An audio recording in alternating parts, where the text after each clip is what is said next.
Hey everybody, and welcome to part 2 of Portal 2, the single-player campaign. Before we begin, I'd like to let you listen to this music.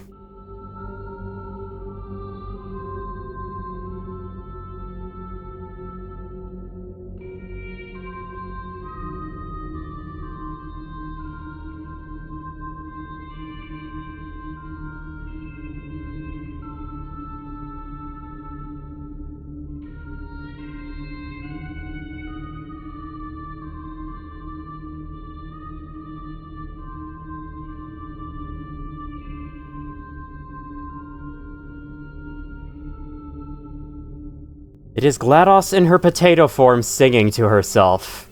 It's very cool. Such a great atmospheric touch. Alright, now let's begin the video. I am starting later than where I left off last time, so it's gonna be a little confusing for me, a bit, but it's fine. Where we left off in the last video is we just plugged Wheatley into the central core of the entire Aperture Science Facility, and he turned evil. And then he punched us into a pit. And now we're falling. So, yeah. Now we gotta pick ourselves up and get back up there and get Wheatley out of there, because it turns out plugging him into the central core was a terrible idea. Now we have to undo our mistake. Anyway, I did keep recording after the point I ended last time, but then I decided to stop the session there for the day and eventually return to it a few days later, and eventually I decided to split it up into multiple parts, so current me is going to be meeting you a little ways later into the video, but that's not a big deal. Anyway, yeah, well, let's get into this shiz.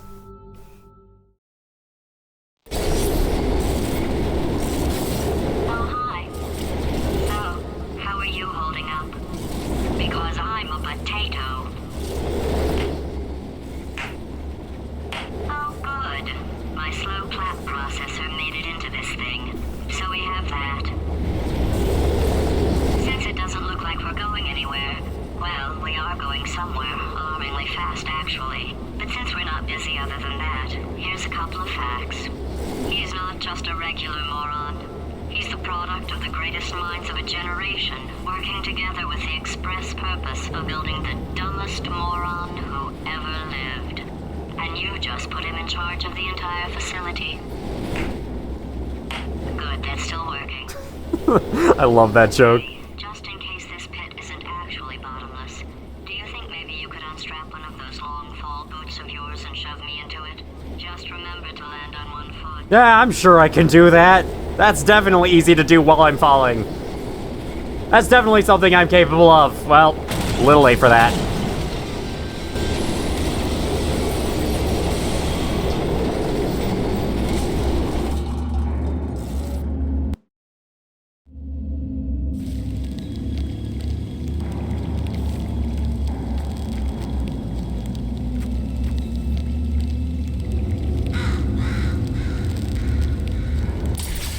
You know, she may have been my enemy, or she may be my enemy, but even she doesn't deserve being slowly pecked to death by a crow. I better find her quick.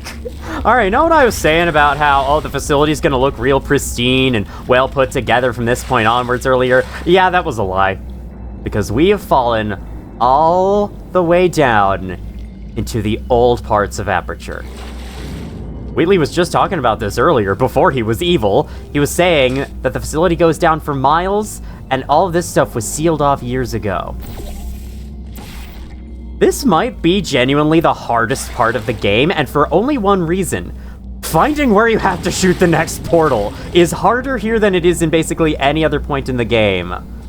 Oh wow, look at this. Was so freaking high. Even the largest room in the first portal was only like a fraction of the size of something like this. This is cool. Alright, gotta warp out over there. Oh my god.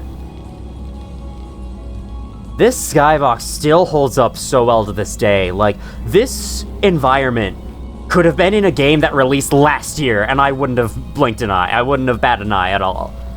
Like, this entire game could have come out last year, and I'd be like, yeah, this feels like a modern game. Nothing wrong here. Though maybe this is more on the indie side of things than on the AAA side of things. Because, of course, AAA games would add a ton more unnecessary polish to it all. But yeah. This game holds up so freaking well. It's definitely going to be considered among the classics for the rest of time, and for good reason. Condemned testing area, keep out, do not enter, warning vitrification order. Do not look at, touch, ingest, or engage in conversation with... engage in conversation with any substances beyond this point. Oh my god. The enriched shab may contain unsafe quantities of cosmic ray spallation elements. Oh man, the artists probably had so much fun making these signs. I remember, I absolutely loved those funny signs memes that were going around back in the old days, like, where you would see a sign that didn't actually exist and it said something really goofy on it. Okay, this is an interesting little balcony that we can go up to. Oh, I guess we can go over there, which then leads us down. Down here, we can find some way to get below. There we go. Perfect. Okay, cosmic ray spallation elements. Yeah, you got it. I'll look out for those. I'm coming back here just in case you couldn't unlock a shortcut or something, but this ain't a Soulsborne game. That's not how it works. Because, obviously, shortcuts are exclusive to Soulsborne games. No other game is allowed to have them. Right, do not enter, keep out. We've heard the same song and dance before, and I'm not listening to it, no matter what you say. I think we're about to experience a loading screen, perhaps. Maybe not. This is probably the longest, most atmospheric part of this game. Not just this chapter as a whole, but this stretch right here is like the longest stretch without dialogue in the whole game. That's fine. Sometimes you need to take a little break. Slow down and just make the player walk through an atmospheric set piece. These are honestly my favorite parts of games, when you're just walking through a silent area and taking in the surroundings. I love it. It's part of the reason why I love horror games so much, because they do that all the time. Abandonment hatch to chest shaft 09, Zulu Bunsen, do not enter, sealed 6/15/1961. Hey, that's actually a day before my birthday. What a coincidence. Okay. What the hell was that? Oh, by the way. Oh god, okay. There's something kind of interesting down here that I want to see if I can find. There's somewhere in this room and in other areas nearby where if you jump in the right spot, sound that plays is different. Unfortunately, I don't know exactly where it is in this room. Might have to look. Oh, wait, right here maybe? No? Okay, 1 second. It's like a seam in the map. Yes, right here. There's this seam in the map, and if you jump, it plays a sound as if you're jumping out of goop. This sound for footsteps is never used in Portal 2. It is used in Portal 1, but never in Portal 2, which makes it all the more strange why it's playing down here. It's due to some kind of weird, deeply rooted bug based on, like, footsteps and the map tiles built in the Hammer map editor for Source Engine games. It's a very complicated bug. I'll probably, hopefully, remember to link you to a video that goes into more detail of it. In the event of flooding, seek air pockets. Thank you for the hot tip. Alright, so what we have to do here, hit this button, get to the other side, press the other button beforehand, and then we can open the hatch. Let's go! This is cool. This is such a cool animation. Kind of reminds me of descending into Hoover Dam back when I took that road trip a while ago. That was a really long time ago now. So we've got this dramatic hatch opening, we've got the warning sirens, we've got the lights shining all over the place, making a big stink out of this whole thing. And then, you get up to where the hatch, where the hatch was, and it all just revealed this tiny door behind it. I love it. And this little chair. All of that for this door. It's fantastic. This game is bloody fantastic. I can steal a bit of language from Wheatley there. Here we've got a cool atmospheric shot of the environment around us in the loading screen. I like how they make the loading screens change as you progress through the game. It's pretty cool. That's at least one advantage to having them. Caution, do not lean on railing. Try me! See, it's not falling. There's no need to be concerned, sign. Danger, you might fall and then be eaten by piranhas. Yeah, probably. There are probably so many piranhas down here. How come Aperture is allowed to just have a giant pool of water in their facility? Maybe they just suffered from flooding. That would make sense. Look at that over there. We've seen that logo on the way down here. Aperture Science Innovators. That's one of the older logos for the facility, and we can see a destroyed version of it here. Oh, wow, look at that. That's a big freaking sphere up above us. I love this. Even though this game is extremely linear, it doesn't have like an open world or anything, I still find it so impressive how they managed to make everything fit together as well as they do. Notice, experiment discontinued, contamination area to test chambers 1 to 200. Oh my god, there's even more test chambers than I ever thought. But there were only 19 in the first set. They really cheaped out over time. I guess they spent all their money on developing the portal device, and then they didn't have any left, so they're like, 19 chambers, that's all we can do. Alright, let's portal our way inside theirs. I believe that's where we have to go next. And then break your main power entranceway, automated doors, lobby, the testing lounge. There's a lounge. As we go through this door, meet my new favorite character. Astronauts, war heroes, Olympians, you're here because we want the best, and you are it. So, who is ready to make some science? I am. Now, you already met one another on the limo ride over, so let me introduce myself. I'm Cave Johnson. I own the place. That eager voice you heard is the lovely Carolyn, my assistant. Rest assured, she has transferred your honorarium to the charitable organization of your choice. Isn't that right, Carolyn? Yes, sir, Mr. Johnson. She's the backbone of this facility. Pretty as a postcard, too. Sorry, fellas. She's married. To science. You get to hear voice lines and dialogue recorded by the CEO and I believe founder of Aperture, and you can see exactly where this place's ideologies came from, and it's fantastic. Oh, I was hoping I could just barely get to that in time, but I don't think I can. I think I've just barely had to reach. No, there we go, I did it! Wait, I don't want to go that far! Oh my god, I actually managed to do that. That was fun. Welcome to the future of tomorrow. Aperture Science Innovators, established 1947. Now we know their history. Please excuse the inconvenience. This elevator is out of service until the end of time. Until pigs fly. That is... Those numbers on that keypad is the most clear text I've seen on a texture in this game. Funny, considering that they're called textures, you'd think more of them would be high quality anyway. Yeah, we want to fling ourselves forwards, I want to say. Okay, that puts us on this tube, but that doesn't actually get us anywhere. Never mind. All right, I know what we want to do. Okay, so we would like to go up there, but then we would like to put the output portal there. And then jump down inside, fling through the hole into the entrance. That's pretty fun. I like it. There's 1,000 tests performed every day here in our enrichment spheres. I can't personally oversee every one of them, so these pre-recorded messages will cover any questions you might have and respond to any incidents that may occur in the course of your science adventure. Your test assignment will vary depending on the manner in which you have bent the world to your will. Those of you helping us test the repulsion gel today, just follow the blue line on the floor. Those of you who volunteered to be injected with praying mantis DNA, I've got some good news and some bad news. Bad news is we're postponing those tests indefinitely. Good news is we've got a much better test for you. Fighting an army of mantis men. Pick up a rifle and follow the yellow line. You'll know when the test starts.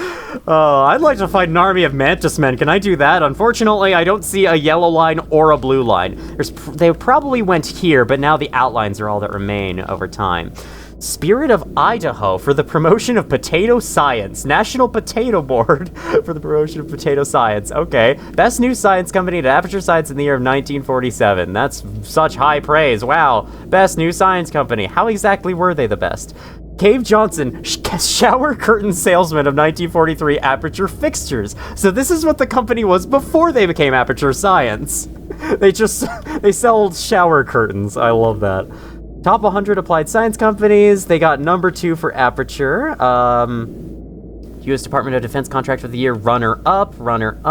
Yeah, okay. Got the 2 years in a row, I guess? Okay, yeah, kind of 2 years in a row. Local entrepreneur buys salt mine. Cave Johnson to bring science and industry to Upper Michigan. That is apparently where this game takes place. Michigan. That's where Aperture Science is located. Future is here and it's under the Earth's crust. It's Science Maverick. Can't read the rest of it, but we at least know where this place is now.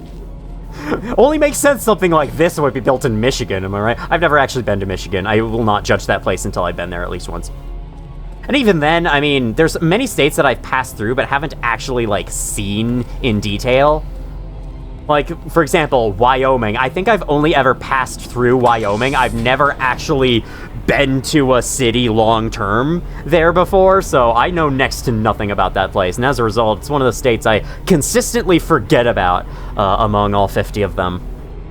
All right, here we are in the lift, going up and up and up towards the large sphere. I suppose that's the enrichment sphere that the dude was talking about? Would make sense. I can actually exit this elevator at any of these points, but I chose to wait until I just chose to wait until the top out of respect. Wait until the top. Freaking wait for the top. Am I a freaking idiot? Yes, I am. All right, we'll shoot a portal there. Then if we were to go back down this way, we can see down there is actually a portable floor inside this. Or you could just do this. This also works, I think. Does it? No, it doesn't. Can they put invisible walls on the railings? Well, god damn it. Okay, we're going to fall all the way down. I do not want momentum. I want to go here. So I can check out some more of these doors. Notice experiment discontinued. If you cut yourself at all in the course of these tests, you might have noticed that your blood is pure gasoline. That's normal. We've been shooting you with an invisible laser that's supposed to turn blood into gasoline. So all that means is it's working. Okay, I remember now. These doors all have a line of pre-recorded line from Cave Johnson, so we're gonna use each and every one of them. If you need to go to the bathroom after this next series of tests, please let a test associate know, because in all likelihood, whatever comes out of you is going to be cold. That sounds terrible. So do not worry. If it persists for a week, though, start worrying and come see us, because that's not supposed to happen. Okay, that's how you get coal for Christmas. How about this one? Just a heads up, we're going to have a superconductor turned up full blast and pointed at you for the duration of this next test. I'll be honest, we're throwing science at the wall here to see what sticks. No idea what it'll do. Probably nothing. Best case scenario, you might get some superpowers. Worst case, some tumors, which we'll cut out. Or some tumors which we'll cut out. Oh my god. Yep. This makes perfect sense. This checks out with how Aperture Science has treated us so far. This makes perfect sense. I have no questions about this. Oh my god, it's all amazing. I don't know if those are supposed to be like cut voice lines that they thought were too funny to cut all together, so they decided to throw them in those secret doors there or what, but yeah, it is fantastic. Pump Station Alpha, hello, we just barely made that landing. Know your allergens, pollen, animal dander, plastics, antimatter. Know your hazardous materials, don't touch anything unfamiliar. Know your chemical hazards, do not inhale fumes no matter how good they smell.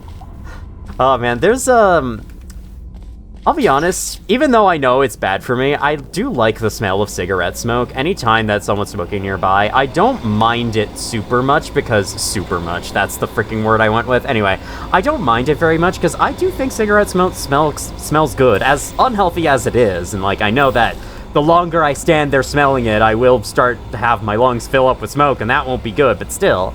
You know, I can still enjoy the smell at least, right? Safety first. Together we can make 1956 the lowest unexpected casualty annum ever.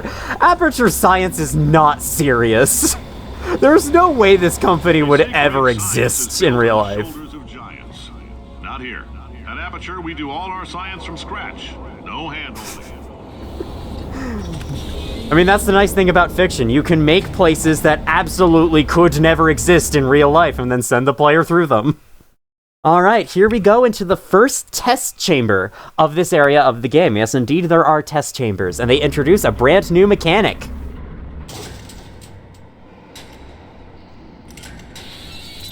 Ugh, sorry, oh man. Why am I apologizing? It's their fault for blinding me. You're not part of the control group, by the way. You get the gel. Last poor son of a gun got blue paint.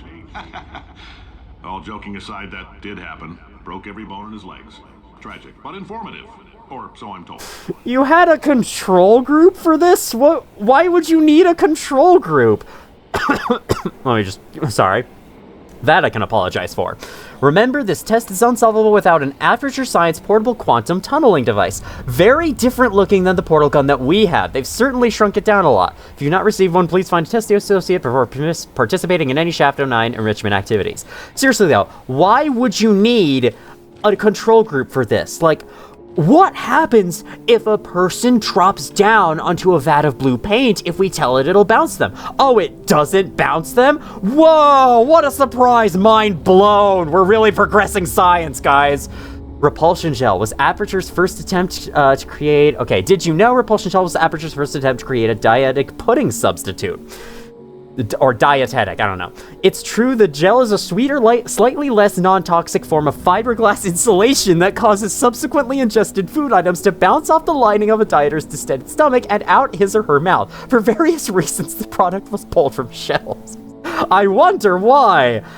Consult the following fact placards. Lawsuits concerning repulsion gel public outrage over. Oh my god, I love this game. I'm going to say that so many times, but it bears repeating. This game is one of the best things that has ever been made. Alright, let me grab you, bring you to the other side, put you on this very square-looking button. One thing I really like about this part of the game, everything looks different. Everything down to the wires connecting you to the doors, to the buttons you press, to the freaking cubes you put on the buttons, and the buttons themselves. They're square now. The cube goes in the square hole, as has always been intended. But at least we do have a new... informed me that I should not have mentioned the control group. They're telling me I ought to stop making these pre-recorded messages. That gave me an idea. Make more pre-recorded messages. I pay the bills here. I can talk about the control group all damn day. Sure thing. Whatever you say, Mr. Johnson. What was I about to say? Oh yeah, the gel. You bounce on it. I think you can tell. I didn't really have to explain much. Okay, here's one of the confusing parts. Where am I supposed to go next? Because I don't... Okay, it's up there. That can take you quite a while to find, and that's why this part of the game can be so hard. Not because of the test chambers, but because of finding where you have to portal next. Anything down there? Doesn't look like it. Oh wait, is there something down there? Okay, let's go this way first. If there's nothing over here, sorry for wasting time, because I can't sprint or go any faster. Oh, there is! Oh, look, it's an office. So there are just people off to the side typing up reports of how the test is going. As you can see, we are inside the giant sphere. This is the enrichment sphere, and we are going up a series of these. I don't know how these were built, much less the rest of the facility, but Aperture's got some magical ways and methods. Nanoparticles in the gel. In layman's terms, that's a billion little gizmos that are going to travel into your bloodstream and pump experimental genes and RNA molecules and so forth into your tumors. Now, maybe you don't have any tumors. Well, don't worry. If you sat on a folding chair in the lobby and weren't wearing lead underpants, we took care of that too. You just gave a bunch of people cancer? For science. Oh my god. Oh, this place is not real, and you're right, it's not real. Okay, what to do? Oh, there's portable things up there. Well, that's what to do. I was starting to slur my words. I was starting to become incomprehensible, so thank goodness that thing was there to save me. Or thank goodness the puzzle solution was there to save me. So as you've seen, from the higher you fall onto the repulsion gel, the higher you'll be bounced. So from here, we'll be able to bounce all the way over to this side. We can go through this thing, and then, ooh, this is fun. You can channel your inner Mario and wall jump. More like a wall bounce, and this is the slowest possible way to do it. Actually, I don't think it is the slowest possible way. Let's see if I can actually make the slowest possible way. I think if you don't want to bounce on the repulsion gel, you can just hit crouch, right? Yeah. If you hit crouch, you will not bounce. Let me see if I can actually do the slowest possible way. Now I'm not even moving. Actually, am I? No, I'm just not moving at all. There we go. I was doing slightly more. Okay, no. Save us all time. I'm going to avoid that hole. Stop bouncing. Bounce over here. That is an emancipation grill. That's how they look down here. They work identically. Okay, we want to go down below. And... bounce! Super bounce! Oh, in case you got covered in that repulsion gel, here's some advice the lab boys gave me. Do not get covered in the repulsion gel. We haven't entirely nailed down what element it is yet, but I'll tell you this, it's a lively one. And it does not like the human skeleton. Well, good thing is, the human skeleton is not what it would come into contact with first, so as long as it's okay with human skin, it won't be a problem. And fun fact, there are ways to cover yourself in gel in this game, but it doesn't do anything, so we'll be perfectly fine. That was a very long elevator sequence, okay. I'm almost out of water, and I still have a lot of the game left to go. I may or may not end up finishing it this recording session. I'll have to see. All right, recording part 2 begins. Made of asbestos, by the way. Keeps out the rats. Let us know if you feel a shortness of breath, a persistent dry cough, or your heart stopping, because that's not part of the test. That's asbestos. I'll be sure to let you know if my heart is stopping. A median latency of 44.6 years. So if you're 30 or older, you're laughing. Worst case scenario, you miss out on a few rounds of canasta. Plus, you forwarded the cause of science by 3 centuries. I punch those numbers into my calculator, it makes a happy face. Does it, though? Calculators can't display colons on the screen, I don't think, so... How would you make a happy face out of the calendar? I don't know. Maybe back then calendars? Calculators, my god. Maybe back then calculators did use colons. I'm not really sure. Did calculators exist back in 1947? Because that's when the recordings were taking place? I like your style. You make up your own rules, just like me. Bean Counter said I couldn't fire a man just for being in a wheelchair. Did it anyway. Ramps are expensive. Oh my god. Unlike Black Mesa, Aperture is not an equal opportunity employer. Okay, what we have to do here is activate this, and then we can paint whatever we would like with this. A la Splatoon, except it's a lot less convenient than a Splatoon weapon would be. So let's get a bunch of gel here, then we want to get some gel here. Perfect, thank you. Then I think we want to get some gel there as well. We'd also like to get some gel down there on the floor, so we'll wait for the next drop, and then we do that. Definitely takes a while, but it's worth it. It'll let us actually solve the chamber and progress with the game, which would be nice. All right, then one more there, and that should be good. That should be all we need. In case it isn't, then... okay, I was a little hasty there, not gonna lie. I was a little hasty there. Gotta get one more there. There we go, no longer being hasty. I was so ready to move the portal aside that I didn't realize that the drop hadn't come through yet. Okay, bounce our way up here.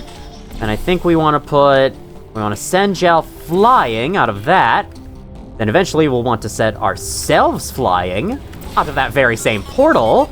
We can bounce on it, use that momentum to get ourselves to the exit. Heads up, that coffee we gave you earlier had fluorescent calcium in it so we can track the neuronal activity in your brain.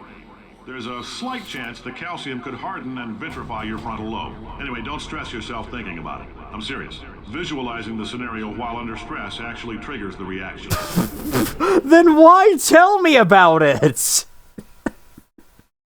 I mean, if I just freeze up and die, I mean, I shouldn't be surprised that I have with all the other stuff y'all are putting in me. Okay, this is test number 27. We've already gotten this far, apparently. Now, if you're part of control group Kepler-7, we implanted a tiny microchip about the size of a postcard into your skull. Tiny You've microchip. forgotten it's even there. But if it starts vibrating and beeping during this next test, let us know. Because that means it's about to hit 500 degrees, so we're going to need to go ahead and get that out of you pretty fast. 500 degrees? The human body temperature is 98! How would it be getting to 500 degrees? Kelvin? That's the only explanation I can think of. Okay, we have to get up there, which means I have to paint that floor. Then, bounce, hit button. That'll stop this temporarily, which will give us an opening to bounce. And was that the entire test? That was the entire test. I'm telling them, keep your pants on. All right, Who? this next test may involve trace amounts of time travel. So, word of advice, if you meet yourself on the testing track, don't make eye contact. Lab boys tell me that'll wipe out time. This is getting into some Doctor Who shit now. So, do both of yourselves a favor and just let that handsome devil go about his business. Sure thing. Okay. I get increasingly concerned about Aperture Science the more we play through these games. Alright, bounce off of that, do a little wall jump, and then up here... I think we want to just go this way, shoot something into the ceiling, or no, that's not going to help at all. Accidents hurt. You will be hurt. Coworkers don't endanger others. The company, replacements are costly. Science, investigations impede progress. Oh my god. I mean, that they're not wrong. It would certainly impede progress. Okay, now this is a little complicated. What you have to do here is get some blue gel there, which, do you need to do that? Okay, you'll bounce off of that, and I guess that takes you up there. Okay, yeah, it probably does. Let's go. Bounce. Perfect, okay. I was thinking it would just bounce me right back into the portal, and I was like, what would that do?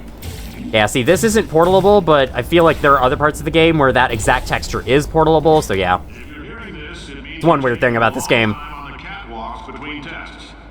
The lab boys say that might be a fear reaction. I'm no psychiatrist, but coming from a bunch of eggheads who wouldn't recognize the thrill of danger if it walked up and snapped their little pink bras, that sounds like projection. They didn't fly into space, storm a beach, or bring back the gold. No, sir, we did. It's you and me against the world, son. I like your grit. Hustle could use some work, though. Now let's solve this thing. Alright, sure. We got a cube in the center, we got a portal, the blue gel into it so that it starts bouncing all over the place and breaks out of the glass. I really like that. Anyway, I'm taking a long time on the catwalks, not because I'm scared, but because they're all broken. I can't exactly do that. As has been demonstrated in the previous area, this is known as cleansing gel. It's not water, it is cleansing gel, and it will remove gel from wherever it is. It'll clean the gel off. So we want to use that to clean the cube. Then we want to eventually bring it up. No, we want to put it right there on the button that's right in front of me. That will lower the elevator, right? Yes, it will. Then we must find a way up there. Oh, I know a way up there. Hey, wouldn't it be nice if we... Wait a second. Wouldn't it be nice if we had some kind of thing that helped us bounce places? That would be very nice, wouldn't it? There we go. And then we want to get some of that blue gel on the cube so it bounces off the button and we get to go to freedom. Yay! Why? It's about why not? Why is so much of our science dangerous? Why not marry safe science if you love it so much? In fact, why not invent a special safety door that won't hit you on the butt on the way out because you are fired? Now you test subject, you're doing fine. Yes, you. Box your stuff. Out the front door. Parking lot. Car. Goodbye.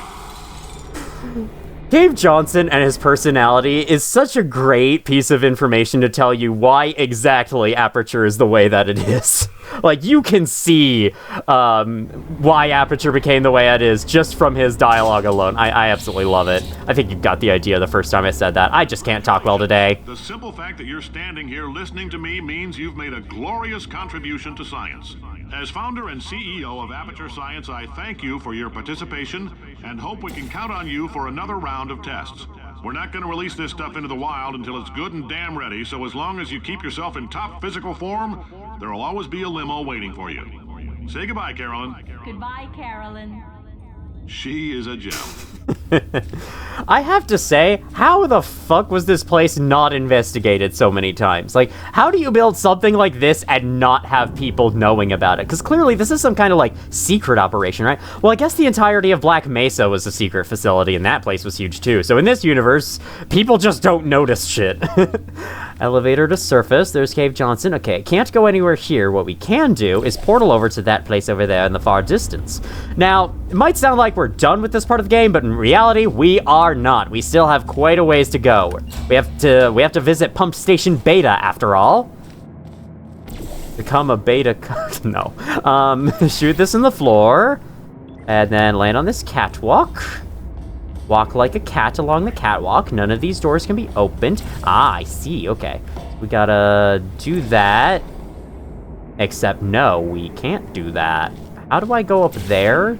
Going up there would be quite useful, I must say. How do I get the momentum necessary to go out of that? Why is that portal upside down? Why is this portal upside? I guess I just entered it upside down.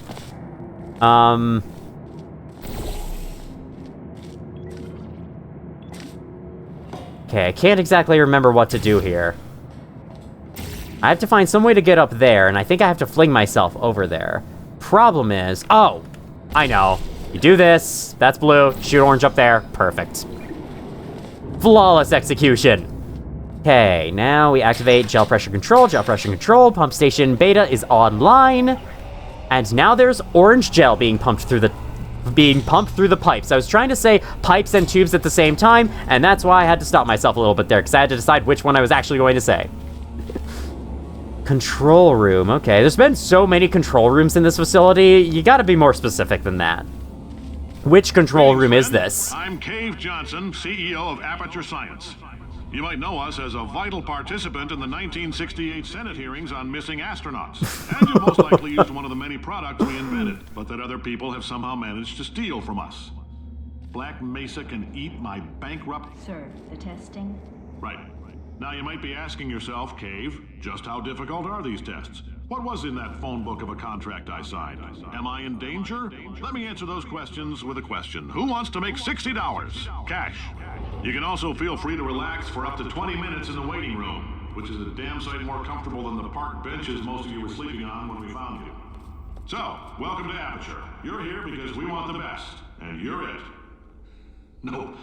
Couldn't keep a straight face. Anyway, don't smudge up the glass down there. In fact, why don't you just go ahead and not touch anything unless it's test related?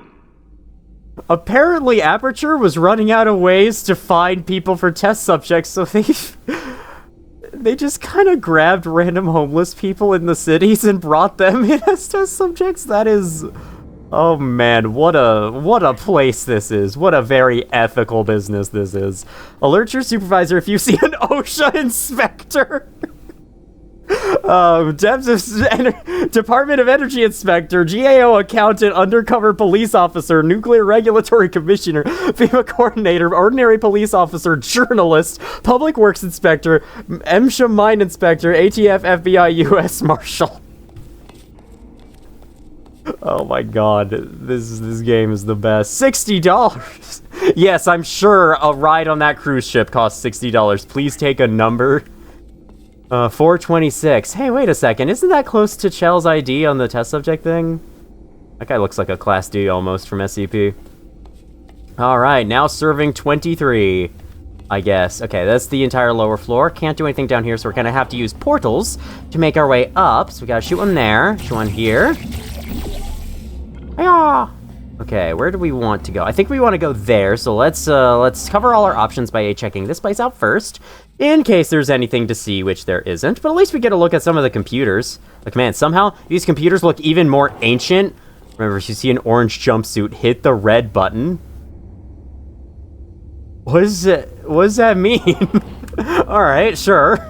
Anyway. Sorry, I had to clear my throat a little there. I forgot what I was trying to say, and I was so distracted thinking of what I was trying to say that I did not shoot a portal below me. It probably wasn't important. Oh yeah, the computers somehow look even more ancient than actual real-life old computers do. Oh, hi. Say, you're good at murder. Could you, murder this bird for me? I think it was supposed to peck the potato. Yep, there we go. That was proper. Don't worry, I got ya.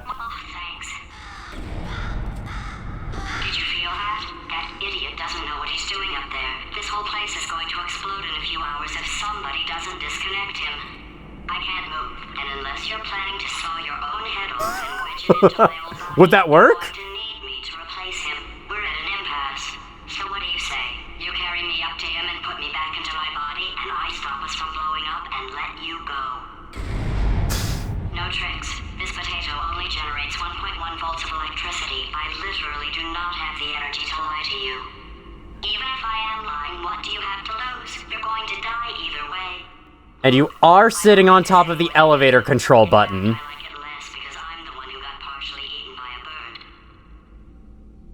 Fine, I'll do it. You stabbed me. What is wrong with you?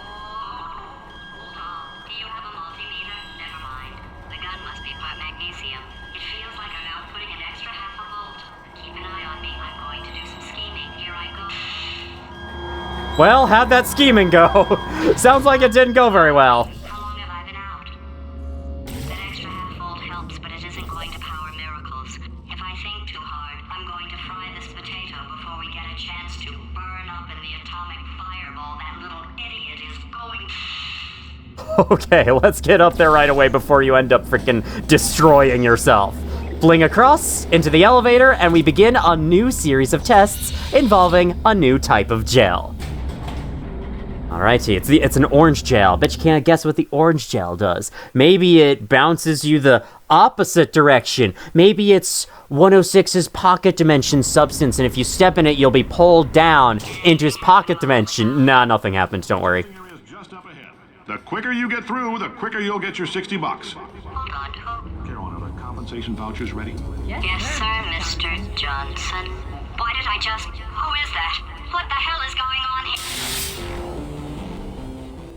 Interesting. Well, okay, we have a test to solve. Let's get to that first. First of all, I'll go up here, hit this button. I'll start dispensing orange gel. You can move it across here and see that it perfectly forms a line. Or, well, almost perfectly. It doesn't truly perfectly form a line. Okay, we're gonna have to come and hit this button if we want to dispense any more, though. It won't just keep dispensing for us forever. We've got a button there we'll have to get. And anyway, time to show what this is. This is propulsion gel, and you'll see exactly why it's called that. You can fling yourself across. Go over here. There should be a cube somewhere over here. Oh, I see. Okay, we must head backwards. And then... Oh, I see. Okay, yeah, we want to go up there. Don't want to move that portal. Oh, wait. I just moved the fucking portal. Well, hey, guess who's a little idiot? Okay. I think what you have to do here is do this. Leave that portal up there. Put the other one here, drop through. Then put the orange there so that, there we go. Now it'll fling the orange shell into this space. Then we can fly across. Don't have to jump. In fact, it's really hard to jump, so I would not recommend it. Grab the cube from inside, make our way back. And okay, shoot the orange there. Might be able to fling myself back that way, but I wouldn't try it. Then this raises the ramp, giving us a much clearer shot to get up to the exit. Perfect. Remember, do not leave your belongings here and loiter for more than 20 minutes. Touch the glass. Do wear a shirt and shoes at all times. Move quickly through your test track. Not forget to not touch the glass. Oh, I love it. Okay, and then... So here we're gonna have to make another portal there. My frame rate dropping? Seriously? Come on, it's Portal 2. This game's from 2011. You can do better than that. Okay, there we go. Then... Oh, wait, no, I remember what I have to do. It's not spread orange gel around here. We want to go back this way, then fling up and press the button. That's so fun, man. I love the propulsion gel. Got another office there. Can I visit that? Okay, I guess emotional outbursts require more than 1.6 volts. Now we know that. We just need to relax. We're still going to find out what the hell's going on here, but calmly. Calmly find out what's going on. They look so familiar. Wonder why that could be. So that's Cave Johnson, and that's supposedly Carolyn. She's not... Her name is not here in the painting, because I guess she doesn't matter as much, even though she's the backbone of this facility, like you said. Nah, whatever. Can't get too torn up over it. They're probably dead. They're probably long dead by now. Why does this station have 3 phones? What? This person was receiving all the customer complaints, I guess. Just like, here, just take my phone. I don't want to deal with these customers anymore. It makes perfect sense. I'd probably do the same if I ever worked at customer service. Okay, oh, we need 2 different types of gel. So I think what I want to do first is get some propulsion gel here. Then we want to use the repulsion gel to run up and jump. Okay, that's what we'd like to use that for. Coolio. Drop some there. Then we bounce. Oh, that does so automatically. Awesome. Okay. Then I think what we want to do, put a portal there, move ourselves up inside. Then we can, okay. Move the orange portal back over there so we can actually get to the platform. Then move it there so that we can fling ourselves through the portal to the exit. Perfect. Astronaut, war hero, and or Olympian. With your help, we're gonna change the world. This on? Hey, listen up down there. That thing's called an elevator, not a bathroom. I swear I know him. I mean, he's the founder of this facility, so I'd be kind of surprised if you didn't know him. Wasn't it his orders to build you? I like how the Aperture logo is different here. This is a new era of Aperture. It's very cool. If you're interested in an additional $60, flag down a test associate and let them know. You could walk out of here with 120 weighing down your bindle if you let us take you apart, put some science stuff in you, then put you back together, good as new. Some science stuff? You mind being a little more specific on what that could be? Oh, I remember this. This one's tricky. Gotta use both gels, but there's a lot of areas to traverse for this one. Once again, like usual, gotta get a cube and find the button. There it is, and that unlocks the way to the end eventually. But, oh man, okay, so I can tell right away we put propulsion gel there. So we'll start with that. Would you like to? Thank you. Thank you. We'll send ourselves this way, then put the blue up there so we can fling, and that needs okay. Then we move orange there. Okay, that should be good enough. Yeah, that should bounce me. That did not bounce me across. It's fine. Okay, so we need a little bit more of that. Let me just put you back up there. A little bit more repulsion gel up there. That's what it's called. I think I accidentally called it propulsion gel earlier. That should be enough. Bounce. There's our cube. Oh man, Half-Life 2 sound effect there. A wild Half-Life 2 sound effect in the wild. I was about to say a wild Half-Life 2 sound effect in the wild. I love being redundant. Button! Ah, okay. Gotta put gel on there, too. Somehow. Okay, what's over there? So, propulsion gel goes here. Let's put that on. Then, how do I get gel there? Any place? There's no area above. Wait, I know. Oh god. Hold on. Gotta exit from here. Gotta, no, okay, that's not gonna work. Okay, I gotta just portal myself back over. I remember now. Do that. Take you off the button for a second, because we have to, there we go. Yes, this is how we get it there. Oh wait, I have to send myself back over there real quick. Could have done this far earlier in the puzzle, but at the time I didn't know it was a step I had to do. So there we go. Now that's all covered in gel. Reorient it the right way. There we go. Takes me all too long to say some of these things. Then I think, do I want repulsion gel there? Well, I guess we're about to find out. Let's go find out if I need repulsion gel there. Okay, we want to put you there. Oh, I think I do. Yeah, I absolutely do. Let's put repulsion gel there. Not gonna wait. Okay, there we go. That should be good. Let's go for it. Bounce, and that's it. In case you're interested, there's It's the one test in this entire sphere. this opportunity I mentioned earlier. Again, all you gotta do is let us disassemble you. We're not banging rocks together here. We know how to put a man back together. So that's a complete reassembly. New vitals, spit shine on the old ones, plus we're scooping out tumors. Frankly, you ought to be paying us. Scooping out tumors. If only it was that easy, Cave Johnson. If only. Maybe in this universe it really was that easy. Alright, what is next? Or is that it, actually? I think that might be it for that series. Yes, it is. We're done already. Thank you. I can't believe I'm thanking these people. For staggering your way through Aperture Science's propulsion gel testing, you've made some real contributions to society for a change, and for that, Oh humanity my is god. grateful. If you had any belongings, please pick them up now. We don't want old newspapers and sticks cluttering up the building. For many of you, I realize $60 is an unprecedented windfall, so don't go spending it all on, I don't know, Carolyn, what do these people buy? Tattered hats? Beard dirt? This is the type of humor that hurts, and it's absolutely meant to hurt. Thank you for not loitering longer than 20 minutes. All forms must be filled out legibly and completely before eligible to receive payment of $60. Come on, man. Some of these people don't have the... I don't know. Actually, I shouldn't assume that. This elevator's out of service until pigs fly. Yes, yes, we know that. We've read that sign before. I'm getting annoyed at the signs that should be repeated because it is good, you know, facility design to have them be repeated. Ah, okay. I was wondering how I would get over here, and turns out you get over here by not teleporting with portals. Boring. Oh, there may have been other crap. I think there were some other, vilified or vitrified test chamber doors that I missed somewhere. If so, sorry about that. I kind of forgot about that. Carolyn, why do I know this woman? Did I kill her? Or... Oh my god. Look, you're doing a great job. Can you handle things for yourself for a while? I need to think. It's very cool how GLaDOS is now being a lot more friendly with us. I suppose she's not in control of the facility, so she doesn't exactly have power over us anymore. In fact, like, we have to pick her up and bring her with us. So...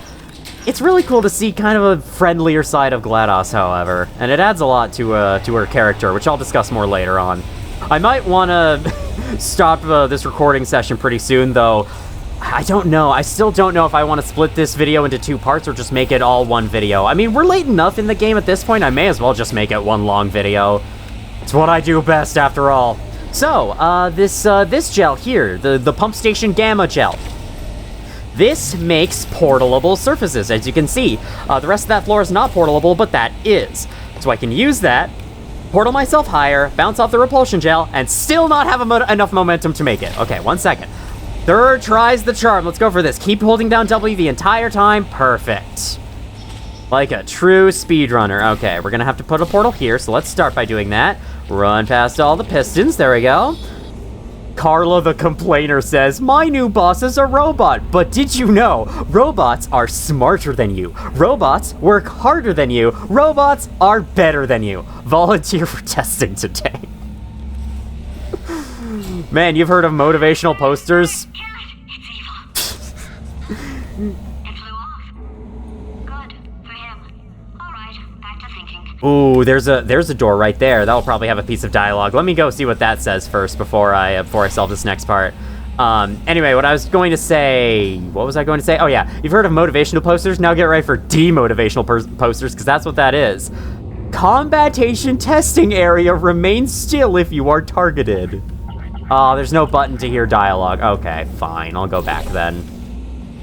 We'll go back and we'll do this part the way you're supposed to. Let's shoot an orange portal here, and go to the stairs. Caution, watch your step. Welcome to the Enrichment Center.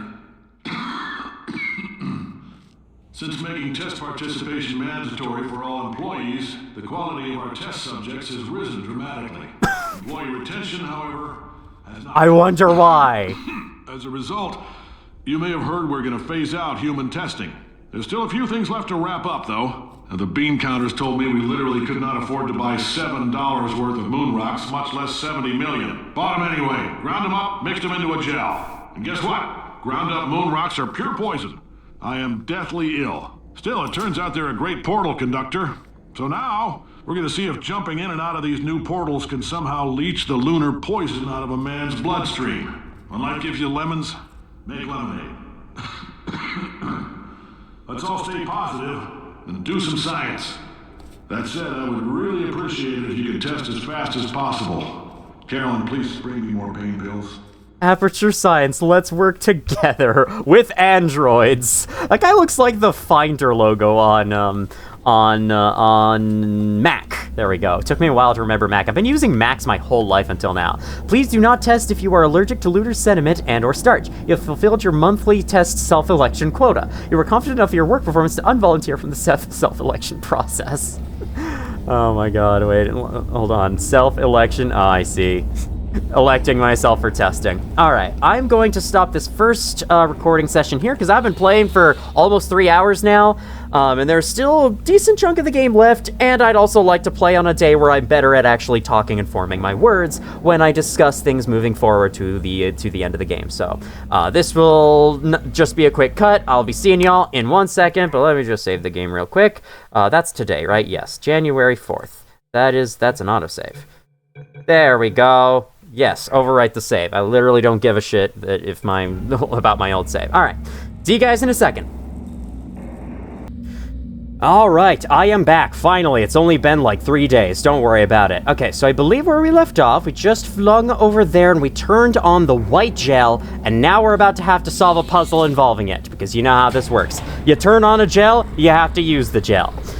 Oh, my portal's got disabled. There was an invisible emancipation grill in the elevator. Interesting. Oh, that's right. You don't load into a new map on this elevator. This is all just one big map. Okay, neat. What does that say down there? 1982. We are apparently advancing throughout the years, the eras of Aperture Science's history. Okay, so this puzzle is overall pretty simple. All you really have to do is use this white gel, which, as we know, creates portalable surfaces. It's been a few days since I last played this, so I have to remind myself of that fact, but I don't have to remind you of that fact because you just learned about that like 15 seconds ago. You want to change the angle the portal is placed at to spray it in different directions, and then you can paint the entire ground and Splatoon turf war this shit. It's pretty cool. I gotta get to the other side, and we'll put another portal back down there. Spread some more here. I think your goal is to paint those walls over there. We shall get it that way, and while I have Splatoon on the mind, that brings up a subject I've been wanting to talk about for a while. Does anyone else notice how Splatoon is kind of, in some cases, inspired by Portal? Like, the plot of Splatoon 2 Octo Expansion DLC is that you are a test subject in an underground facility going through tests overseen by an AI who promises good things to you if you're able to complete them all. But then once you complete them, the AI pulls back the curtain and reveals they've been trying to kill you the whole time, and then you escape from their clutches and have to escape through back areas of the facility, and then you have a final fight with them at the end and you defeat them. Does that sound familiar? Yeah, because that's literally just Portal 1's plot. I mean, of course, Splatoon has more characters, it's got more Splatoon stuff going on, so, you know, it's not entirely just ripping Portal's plot. You don't use portals in that game, for instance, but it's still very similar, and I find it very interesting, because I have to wonder if the developers were inspired by Portal's plot and decided to do it themselves. I guess so, you never truly know. But it's not just that, it's the fact that In the trailers for their spin-off game, Splatoon Raiders, the main character is wearing an outfit that looks nearly identical. Let's see if I can show. Looks nearly identical, can't really see it here, to Chell's outfit in Portal 2. Like, it's literally the same outfit, except with a crop top instead. That's it. I'll see if I can find a reference image to show. While I'm thinking of it, though, I may as well mention this fact. I don't think... Okay, there we go. We are wearing boots in this game. Those are known as long fall boots. They block your fall damage. Same thing as those little leg accessories. I don't know what those were called in Portal 1, but they do the exact same thing. They're just shock absorbers that block your fall damage. The end. No two ways about it. All right, fling yourself to this side, and then you want to use that, and the momentum of the space to portal you have created and whatnot, blah, blah, blah, and welcome to one of the most famous lines of video game dialogue ever. Don't make lemonade. Make life take the lemons back. Get mad. I don't want your damn lemons. What am I supposed to do with these? Take the lemons. Demand to see life's manager. Make life rue the day it thought it could give Cave Johnson lemons. Do you know who I am? I'm the man who's gonna burn your house down with the lemons. Oh, I like this guy. I'm gonna get my engineers to invent a combustible lemon that burns your house down. Burning people. He says what we're all thinking. The point is, if we can store music on a compact disc, why can't we store a man's intelligence and personality on one? So I have the engineers figuring that out now. Brain mapping, artificial intelligence. We should have been working on it 30 years ago. I will say this, and I'm gonna say it on tape so everybody hears it 100 times a day. If I die before you people can pour me into a computer, I want Carolyn to run this place. Now she'll argue. She'll say she can't. She's modest like that, but you make her. Hell, put her in my computer. I don't care. All right, test's over. You can head on back to your desk. Goodbye, sir.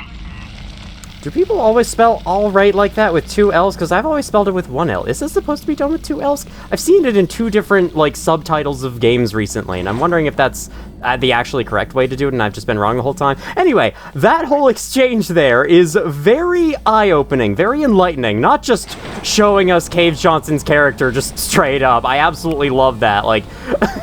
Of course the guy running Aperture would freaking deny any lemons given to him in his life. Thank you for volunteering. Please return to your desk and await further opportunities to go through random tests for some reason. So people were working at Aperture, and then suddenly it was like, employee number 267, please go down to the test chamber, and they did a test and they went back and just resumed normal job. That's how it was. This place is fucking weird. This place just gets weirder and weirder the more I learn about it. I think I just said this like 12 seconds ago, but it's fine. Zoom view. Wow, that is really late to be receiving that tutorial. But thank you, I guess. That would have been helpful a lot earlier, I have to say, especially in this section. All right, we got a portal up there. Bam. Ooh, another office with nothing in it. Cool. More phones. At least these are more modern computers than what was down below, but I suppose as we are gaining in height, we are gaining in years. So wait, when Aperture first started, we were like all the way down in the core of the fucking Earth, and then every year they built a new floor, and now it's like a skyscraper? Is that... What does Aperture look like from the outside? I'm not entirely sure about that. I think it's supposed to be an underground facility, but you never know. Oh yeah, about that conversation though, about that dialogue. He mentioned pouring people into a computer. This is something he wanted so that he could potentially live forever. But unfortunately, it seems that he must have died before that was able to happen, because he said, if he dies, put Carolyn into a computer and put her in charge of the facility. Yeah, might just be a little... Might just give us a hint as to where GLaDOS came from. Just a small little hint, you know. The fact that she also said, yes, sir, Mr. Johnson, in one of the earlier test chambers just makes it fucking obvious. I don't need to be coy about it. So yeah, Carolyn is, GLaDOS is Carolyn.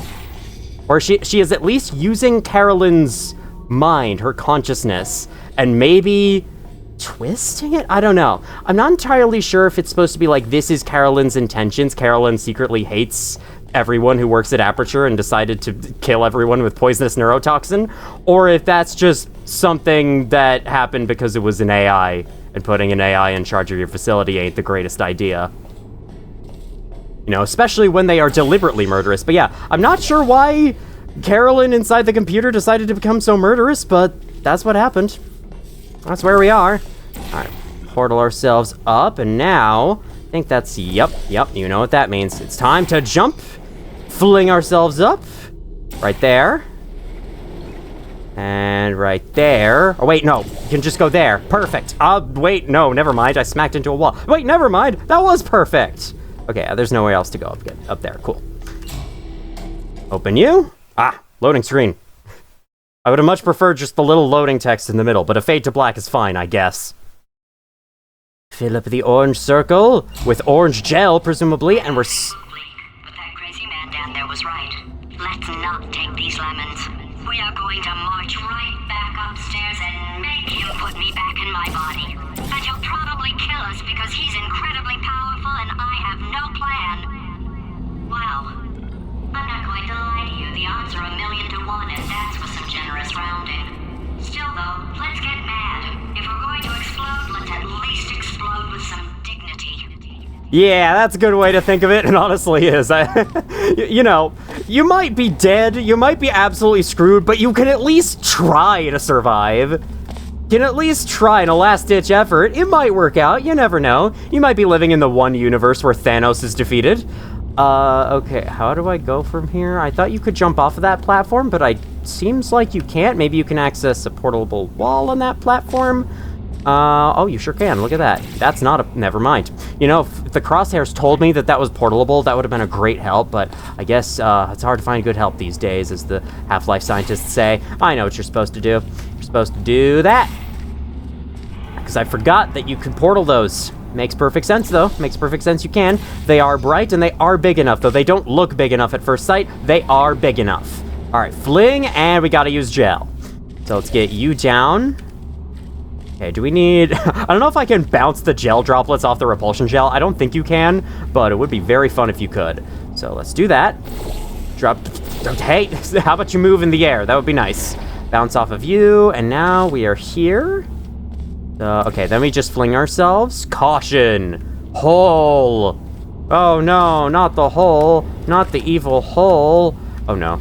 Okay, hopefully this will give me enough momentum to fling myself to the next. It will! Yay!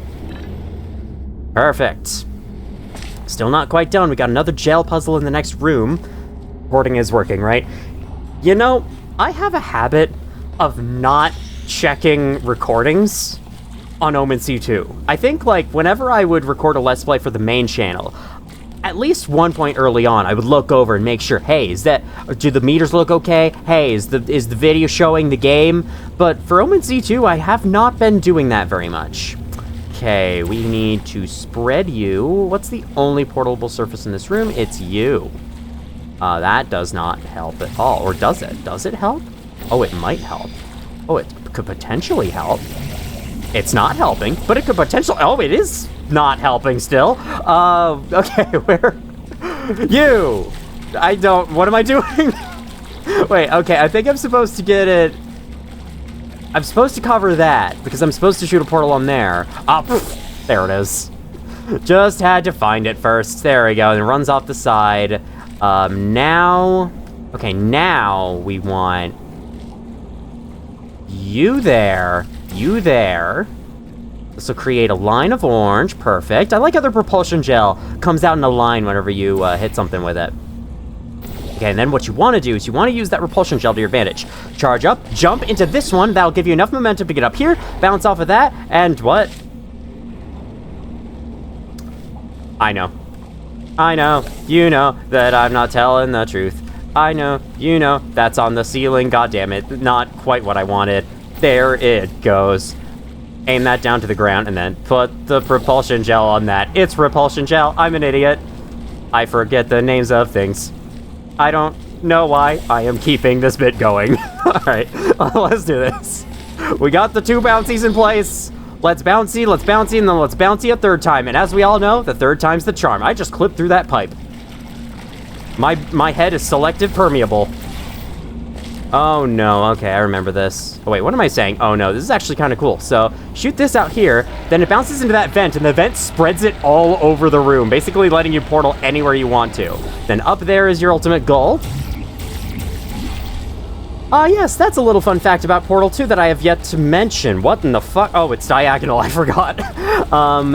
Something I forgot to mention about Portal 2. The portalable walls are a little bit buggy. I don't really have any examples that I can show at the moment, but if you see a wall, if you see like a one-panel wall somewhere that looks like you could shoot anywhere on it and it would make a portal, that's not always the case. For some reason, due to a quirk in the game's portal placement logic, sometimes if you have a wall like this, only some parts of the wall allow you to shoot a portal. Here, clearly a lot of the wall lets me shoot a portal, so this wall is clear of the problem, but in the earlier test chambers, a lot of the walls can only create portals if you shoot them in very specific places. There's a video by someone, I can't remember, going over it. I'll try to find that video and I'll try to link it to you if I remember to, but this is Omen C2, so it's entirely possible I will not remember to link it to you. And if I do forget, I am very sorry about that. Got a door over here. What does this door say? This is a unique looking door. Okay, it's just a keypad. A very high quality textured keypad, but still a keypad nonetheless. Okay, so we can see all the gel is being pumped all the way up here. Neat, so that's not right. Okay, where we want to go is up there. Not only is that a gel pump control, but that is also important. Ah, there we go. That makes sense. This isn't very speedrunner of me, but it's okay. It's a little atmospheric sequence. It's a little tension-building moment as we make our way back up to the surface. This video may very well be shorter than the first part, just because I don't have a lot of the game left, really. I mean, at this point, I really don't. For some reason, I remember her pronunciation. Oh, sorry.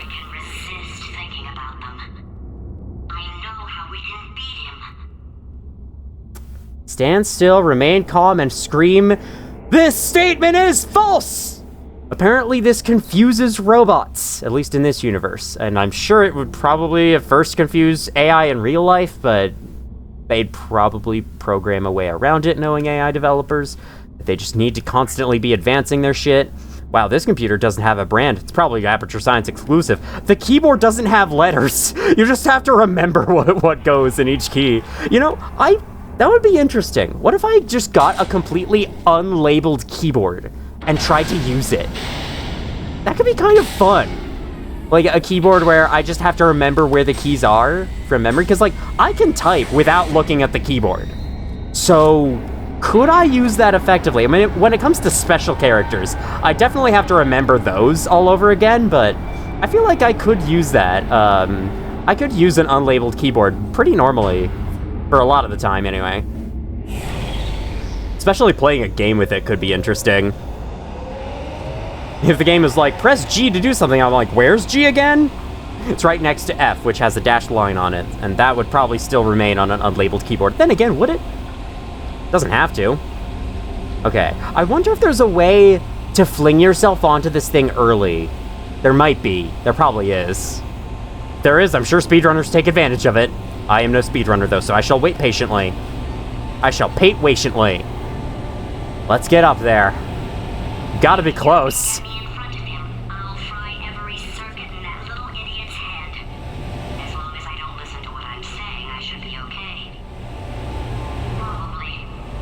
Probably. You can plug your ears, probably. You can plug your little potato ears. Maybe inside that potato you don't have the brain capacity to understand what you're saying. No, you definitely do. Danger, keep out. Ooh. You know, I never fully paid attention to this. This is a modern aperture. This is the aperture we've been going through the whole game. And it's all being held up by giant springs. Crazy. And this hatch was sealing it all off. You look back down. Oh my god, look at that. The scale of these rooms is so cool, man. I love the environments in this game. They're so well done. And because it's Source Engine...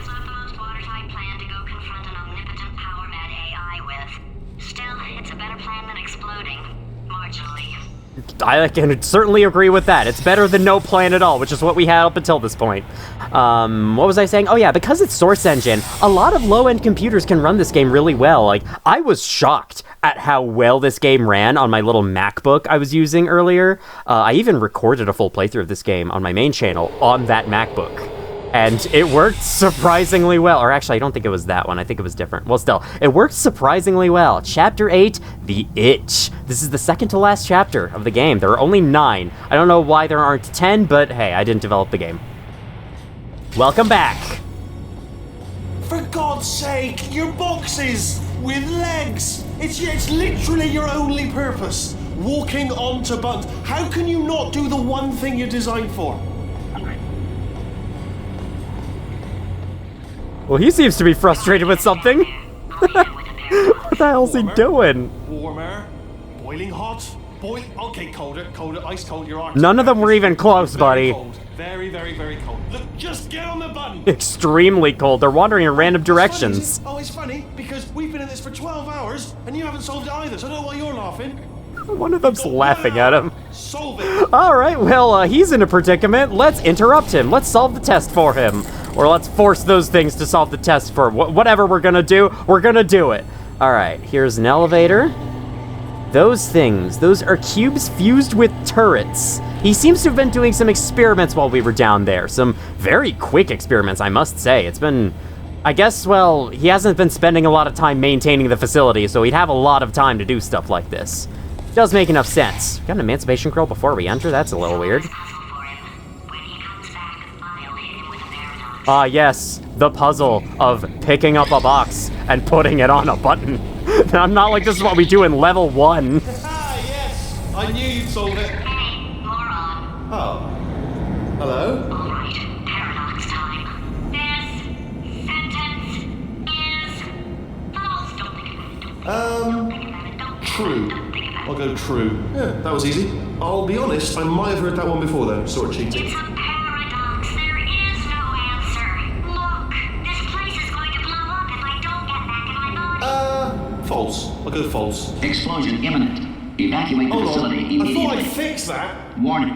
Reactor core is at critical. There.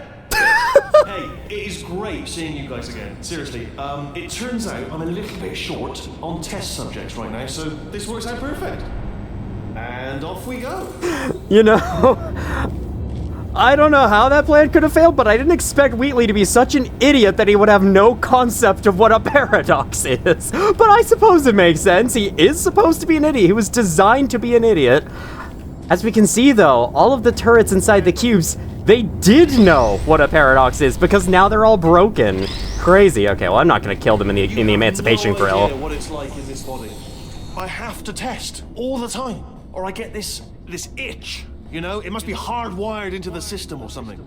Oh, but I tell you, when I do test, oh man alive, nothing feels better. It's just, that's why I've got to test. That's why I've got to test. So you're gonna test, and I'm gonna watch, and everything is gonna be just. Warning. Core overheating. Nuclear meltdown imminent. That's how he fixes his problems, by ignoring them, of course. All right. This test myself. It's a little bit difficult. You'll notice the moat area. Right? The Very moat. deadly, extremely dangerous. Eventually, it's not. I love how it's 1 out of 1. So let's see, gotta hit this button. It'll drop a cube on the button for us. Cool. Impossible. Oh, yes. Oh, well done. This is like the final chapter of the game. And this is how it is. I love it. All right, cool. Let's leave and move on to your next very difficult test. Oh, Can't wait. really good. Oh, here's an idea. Since making tests is so difficult, why don't you just keep solving this test? Same one. And I can just, watch you solve it. Yeah, that sounds much easier. All right, well, this sounds like a great use of our time. Thank you, level designers. Now, do it again. There we go. And nothing. All right, can't blame you for trying. Okay, new tests. Gotta be some tests. He's finding some old recycled tests now. Can't make his own. I guess. Okay. No way to fling up there, so probably no secrets up there. That is fine. I like his addition of the word test on the wall. GLaDOS never did that. GLaDOS never livened up her test with either monitors of herself or her test written on the wall. Paradox idea didn't work. And it almost killed me. Luckily, by the looks of things, he knows as much about test building as he does about logical contradictions. I like how these rooms are finally fully repaired and don't have any trash in them. It's pretty cool. Though, then again, the facility still isn't in the best shape with this guy in control. Look at this. Wheatley Laboratories.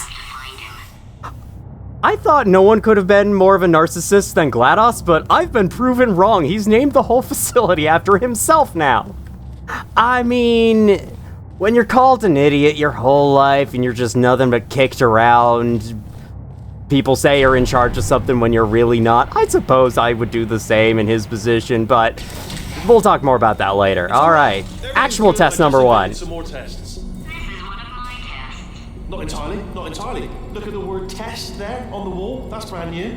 Yeah, GLaDOS, he invented that word test on the wall, clearly. Man, GLaDOS, you were very judgmental sometimes, I must say. You might be a friend of mine now, but yeah, still. Anyway, here we got our final new mechanic. I think this is a funnel that sends you forwards in an anti-gravity zone of nice peacefulness. So we gotta use it.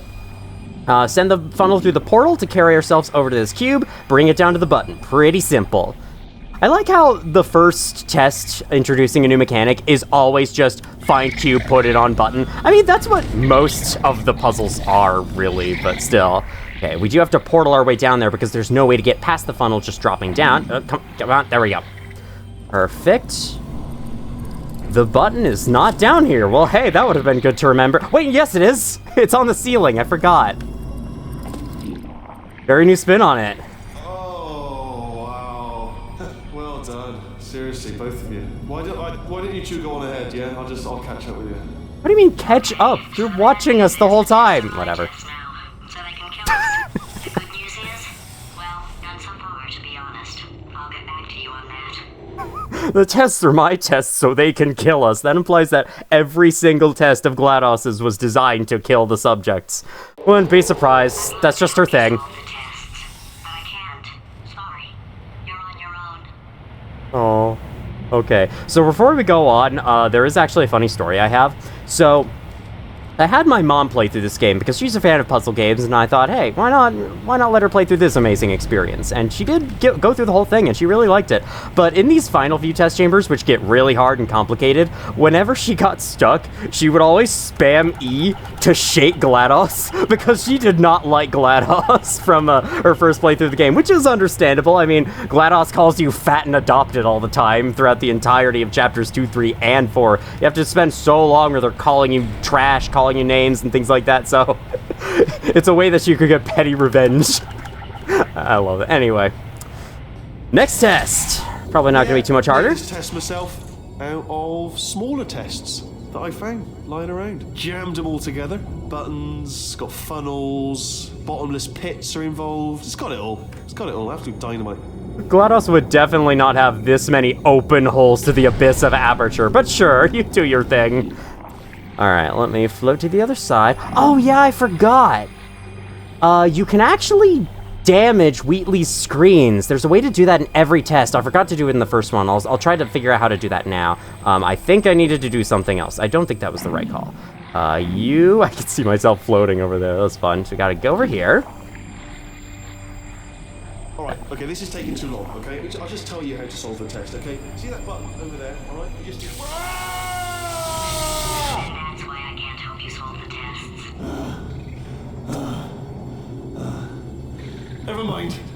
Never mind, solve it yourself. You're on your own.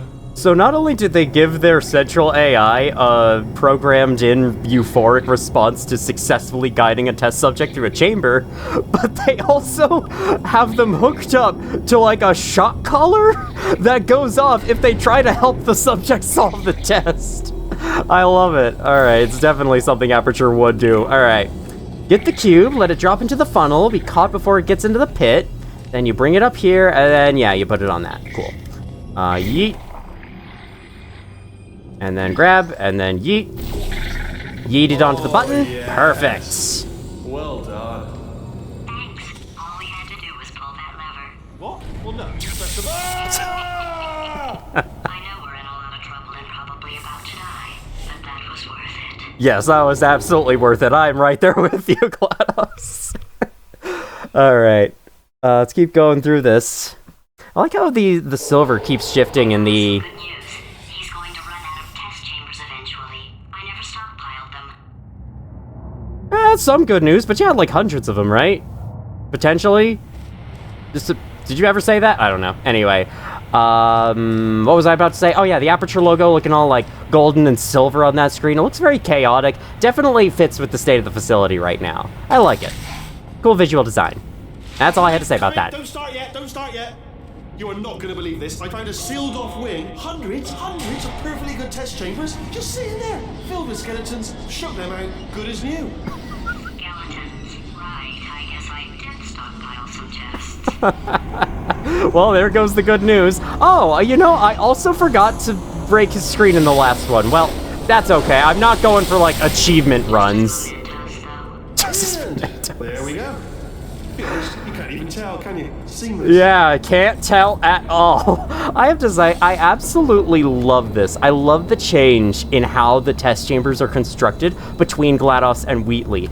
It's so cool to like show both of their characters and how directly opposed they are through just how the environments are made. Because you remember, if there was ever a pit in one of GLaDOS's tests, there would be water in it. There would be the muck water you can't enter. For Wheatley, he just opens up a big hole in the floor because it's much easier to do that than to, like, you know, put the water in, have it pour in very slowly. It would take a long time too. So he would totally just open up a pit because it works as long as it gets the job done. And then he just smacks two test chambers together for the hell of it.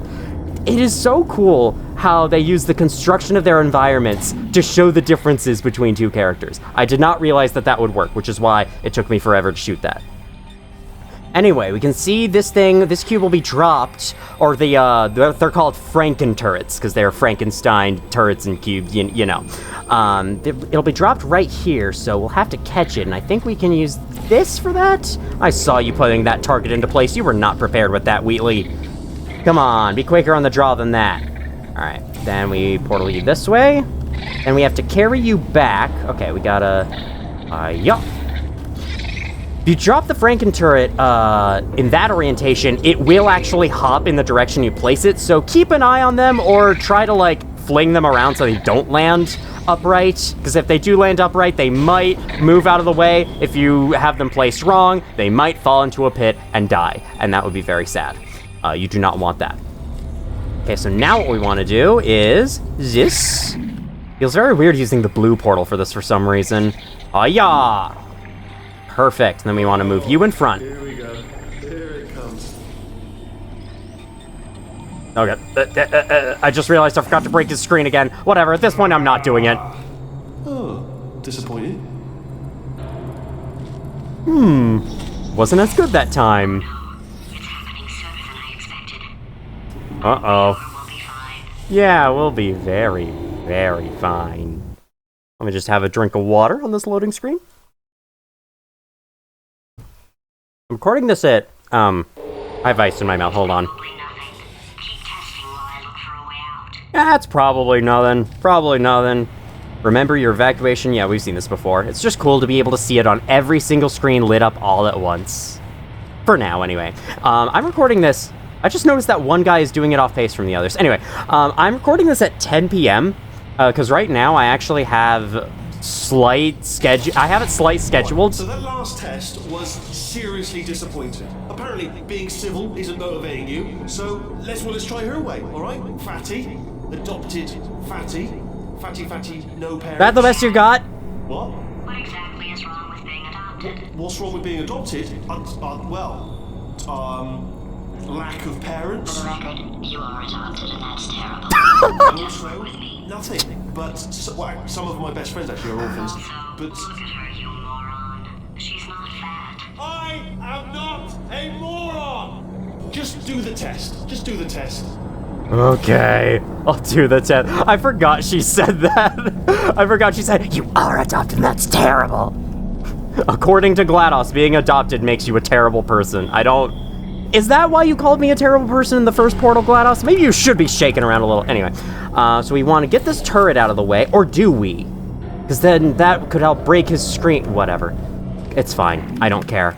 But yeah, I think you can use like a cube to smash his screen. You can use a turret, and later on you can also use lasers to break his screen. But I have not been doing that because I'm a terrible Portal 2 player. Ah, yes, I remember this button. It makes the funnel go in reverse. So we can pick up that cube and bring it into that portal, then bring it over here to us. Send it over here by stepping off the button. Like so. Perfect. What was I gonna say before I entered here? Hey? Buddy, you trying to get a close look? Why y'all zoomed in? I totally forgot what I was gonna say before coming out here. Look at those panels. Wheatley, clean up the ceiling. Look, right there. Clean up the ceiling. I refuse to solve the test until you clean up that ceiling. Alright, maybe I can think back to that gif of the folks in the evacuation training. Okay, I remember what to do here. So you want to move the funnel, then you put you on the button. Fortunately, when they're on the button, they will not get up and move. Game designers aren't that mean. Man, could you imagine what the speedrunners would have thought of that? Okay, so then... Okay, no, you want to be on this side. You want to... climb up there, but of course you'll have to send the box off the button first, and there you go, that's the test. It's not enough! If I'm such a moron, why can't you solve a simple test? I solved a test, though. I did. Whatever. I might have pushed that moron thing a little too far this time. Potentially. We'll have to see. Something about drinking water. I'm still trying to think of what I was trying to say. Oh, yeah! I'm recording this at 10 p.m. today, because I kind of have...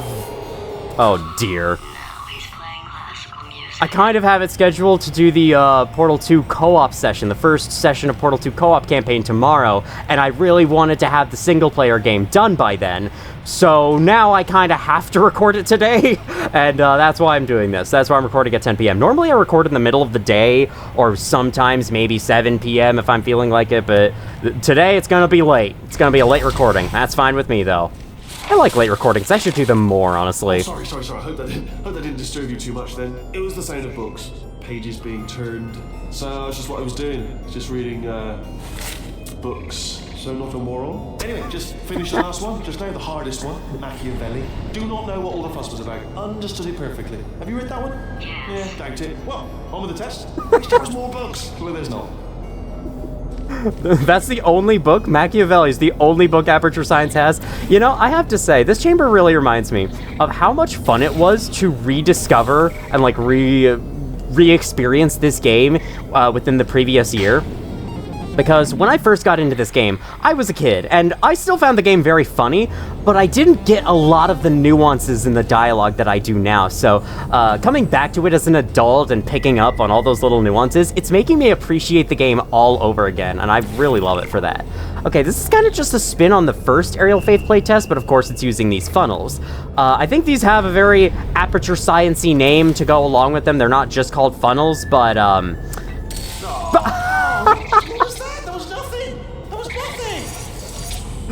Alright, well, that interrupted his dialogue there, but I unintentionally smashed his screen just then. Bless your little primate brain, I'm not actually in the room with you. My body has a built-in euphoric response to testing.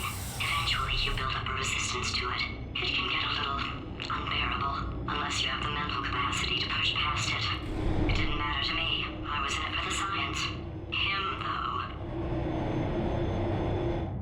You know, that does explain a lot of your aggressive behavior. I don't think you were in it for the science as much as you think, but it's fine. If he's not getting his solution euphoria, we could be in a lot of trouble.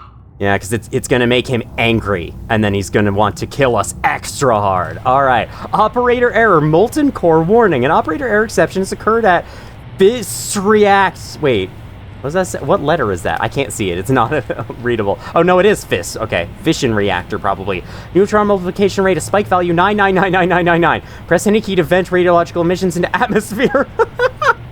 Consult reactor core manual for instructions for proper reactor core maintenance or repair. Of course you want to press any key to release it in the atmosphere. Clearly, that's the best Don't worry, choice. just moving the old test chamber a little bit closer to me. I'd have thought maybe proximity to the test solving might give us stronger results. What was that? Oh, sorry, I could have sworn you said something. Yeah, I'm sure he can't hear that as well as he could hear the other one. I mean, he didn't pick up on what she was saying earlier, so I guess he really can't hear her when she talks quieter. Alright, just stop questioning the logic. Let's just play this freaking video game and have fun. You have more to say? I remember you having more to say, but I guess not. So we got the cube is there. We can release it. We have a bridge we can use against these turrets. Oh! Well, first we have to use it on the cube. Where's the cube fly? Right there! Nope. Okay. A little lower. Ow. Okay. I was meaning to say bounce, and I ended up saying baum instead. I don't know what that means. Let me take a look inside the turret room. Can I go in there? Nope. Just a place for turrets to hang out. Okay. I understand. I'm not allowed. I want to say... Okay, then you fling yourself up here, but before you do, actually, you leave that portal out of the way so that you can just smack Wheatley's face right in. There we go. Right there. Monitors. I was actually thinking earlier today, I wish I had fewer monitors that were working. So you're just helping me, really. Just mention them. Wouldn't be surprised if you were genuinely wishing that. Alright, and then... I think there's a way to deactivate the wall over here. Maybe not. No, wait, I remember. It's just a portal wall. You shoot the portal there, you come back around to the other side, you pick up the box, you bring it inside the portal, and it's beautiful. Look at that. Now we have to bring it over there without being shot. That'll be a trick, especially because going through that disables my portals. Yeah, interesting. How do I do that again? It's like I want to have... I want to have my line of sight protected here. But I don't think I can reach... Oh, wait, can I? Oh, wait, I've just kind of locked myself out of this. 1 second. Hey! I'm good. I'm good. No blood is squelching out of me or anything. I remember what to do. So you portal yourself back up here. Do I remember what to do? Because I can't hit that from this angle. No, wait. I remember. Okay, so you set up the bridge. You do shoot that there. Make your way back up. Then you block their line of sight, then drop back down, put the button on. There we go. Put the button on the cube. Yes, that's how you do things, obviously. And you take care not to shove it inside the emancipation grill. I'm absolutely sure you're solving these correctly. I mean, yes, you solved it, but I'm wondering if maybe there's a number of ways to solve them, and you're picking all the worst ways. No, that was the solution. What am I missing? Maybe this is Breath of the Wild. Maybe you can solve it in any way that you please. I mean, speedrunners technically do. I don't know why I'm bringing up speedrunners a lot. I just am. Oh, GLaDOS doesn't have anything to say this time. Sorry, GLaDOS. I'm sticking to my pronunciation. I know most people say GLaDOS, but I'm going with GLaDOS, because it's like, that's how you pronounce DOS. DOS. You don't say MS-DOS, do you? MS-DOSI-DO? Yeah, that certainly seemed desperate, that explosion there. That explosion is his hernia popping over this, I don't know. Brainwave, I'm going to tape you solving these, and then watch 10 at once. Get a more sort of concentrated burst of science. Oh, on a related note, I am going to need you to solve these 10 times as fast. Anyway, just give me a wave, would you, before you solve this one, alright? I don't want to spoil the ending for when I watch it later. I don't think that's how it's gonna work, buddy, but sure, whatever. Anyway, you know, you shouldn't have said, solve it 10 times as fast, and then given me one of the hardest fucking tests in the whole game. Because honestly, I barely remember how to do this one. I think we want to go up there first, so we want to funnel our way up. Maybe? No, we don't want to do that. Okay, what we want to do is, right, I remember. Okay, so aerial faceplate, you'll use that for something eventually. But for right now, I want to gain height, and boop. Then I want to fling myself through here. Grab the cube. Or the Franken turret. Are you? Okay. You're just fully in your shell. You're not gonna walk around. Cool. Ooh, we have a laser. Can I direct the laser into him? Can I direct the laser into him, please? Okay, then okay. That's what you use the aerial faceplate for. Let me get past that laser. Then shoot blue there. fling yourself through and then get stopped by that. Right, you do that first. Now I know. Just try it until I get it. Bam. And here's redirection cube. You know what we can use this for? The ultimate solution to this puzzle. I think... Okay. Move that up there. And what we want to do is that. I was being a little bit facetious about that, wanting to get rid of monitors thing. They're actually really quite useful, so I do want them around. So, if you could just avoid smashing them. Too late. You've already set me on a monitor killing spree. Okay, we need to portal our way back up here, and then I think we do need this on this platform. For when the time comes, to put you there, yes, almost perfect. No, hold on. Gotta go change the angle of the cube. There we go. Okay, then what does that activate? That activates one of these two platforms. Then we need the button to hit the other. Okay. I remember. So you stand on this, then you reactivate... Oh, God. Then you portal that off so you can climb up. There we go. Then you portal you out of the way, reactivate that, send the cube up. This is so cool, man. Look at how complex these puzzles are getting. I love this. Especially compared to the first. I mean, I haven't played the advanced maps of the first, so I don't know if the first also gets this hard, but, like, I love the huge difficulty increase in this game. It's very cool, and you feel like such a genius for solving them, too. All right, little cube buddy, you can go on a joyride. Oh, you just Have fun! I told you to tell me before. Why are you making this so hard for me? Because I don't like you at the moment, Wheatley. That he was specifically designed to make bad decisions, because I think he's decided not to maintain any of the crucial functions required to keep this facility from exploding. Yeah, that would make sense. Man, there's not realizing that you have problems to deal with, and then there's choosing not to deal with the obvious problems. One of those is quite scarier than the other. My facility. I'm sorry, GLaDOS. We'll put you back in charge soon. Yes, I actually kind of feel bad for GLaDOS now. One self-destructing, already fixed. Nah, X to doubt. For all time's sake. One or two more tremors in there, just for fun.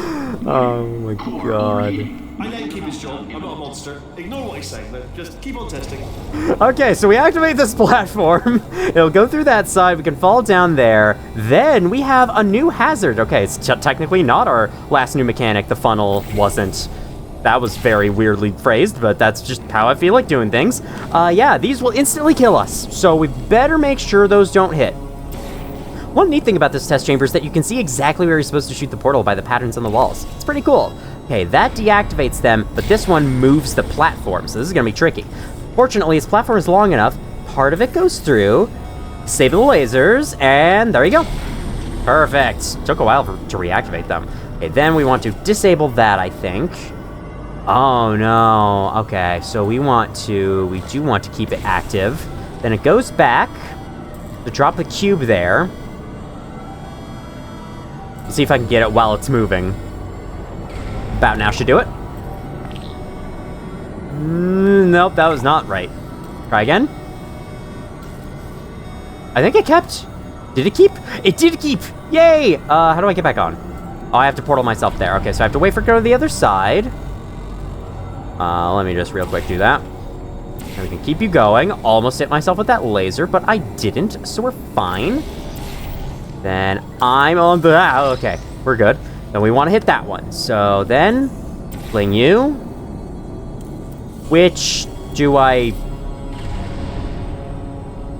Wait. So I have to do it from this platform. Oh, I see. Okay, so we have to... Hiya, get you moving. We have to shoot it out of there. So we have to go to the other side again. Means we do this all over again. Deactivate you. Move forwards. And then shoot it there, redirect into his face. Obviously, you know I have to do it. It's redemption. Right, okay, this is getting tiresome. I'm surprised you haven't got something better to do, to be honest. I know I have, but what have you done? You've proven that you can break screens. It's proven. Well done. Factual. Well done. Good. Aren't you, little Miss Clever? Little Miss Smashy Smash. I love how he gets more annoyed with it every time. Alright, there's that. Then oh, I could have set that up the whole time. Whoops. Do that, and we're done.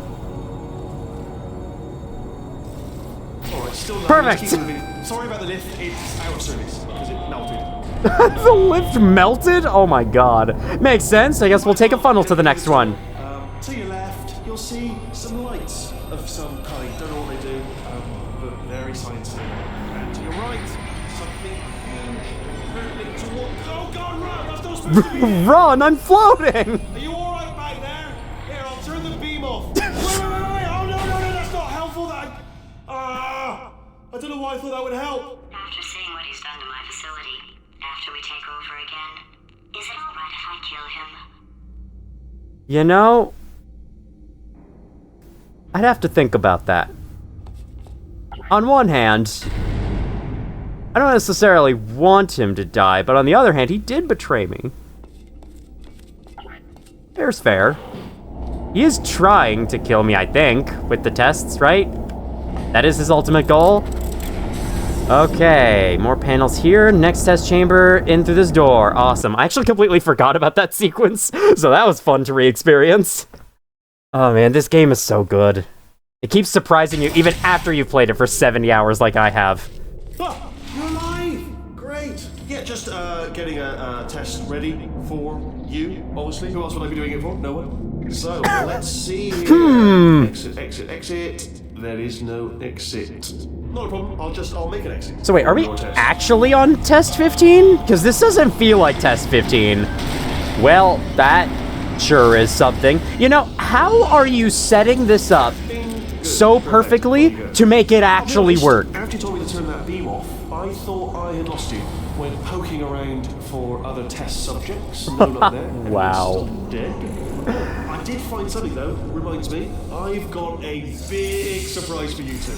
Seriously, look forward to it. Alright, I didn't notice him set up that ramp, but that is fine. Okay, so what we want to do is... Oh, it makes a platform. I didn't think it would. I thought I would have to funnel that, but I guess not. Maybe I can carry it... Wait, how do I get that? Okay, that just breaks one. Cool. Yeah, I thought I was gonna have to, like, catch it with the funnel on the button, but I guess not. So, the cube's up there. Sweet.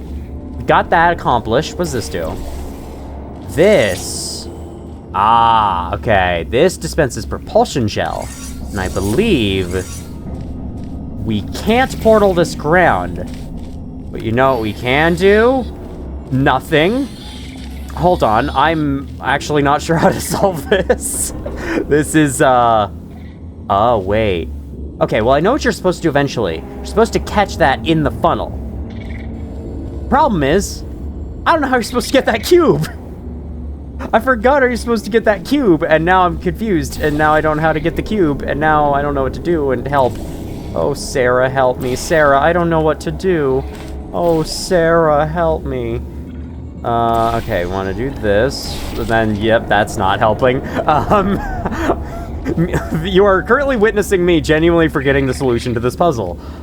Even though I did watch someone play through this game not long ago. Hi, Catwalk back there. Jeez, but... Yeah, solve these puzzles 10 times as fast. Sorry, I'm afraid I can't do that, Mr. Sir.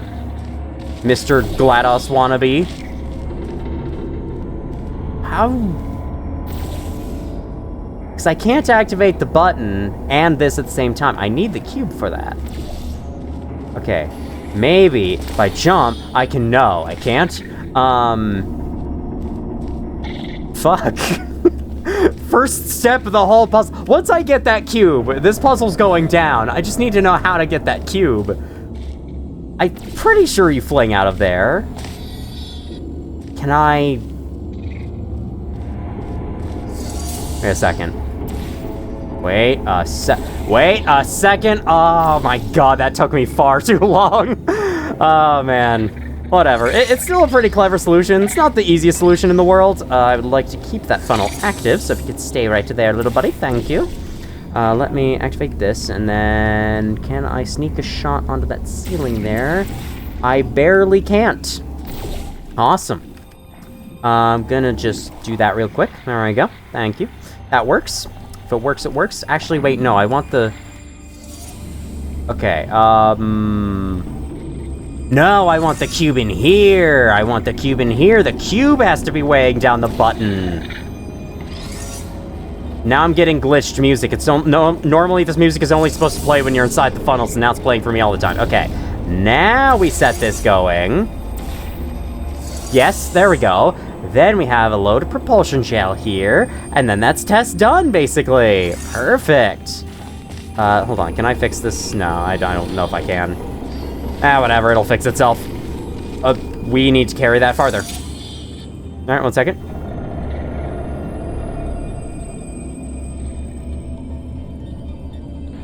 All right, perfect. Let's go. It's a me, Mario. This sucks. Wait, what am I doing? You know, I totally forgot about the final step of the puzzle. You have to shoot a funnel on a distant wall. Fun fact. Don't know if you realize that. Good thing the game put a checkpoint right here. Still have to redo a bit of the puzzle, but that's okay.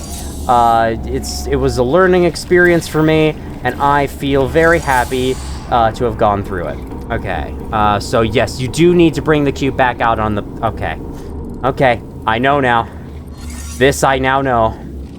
How did that not drop anything there? I mean, it probably won't make a difference, but still, get dropped. Get dropped, thank you.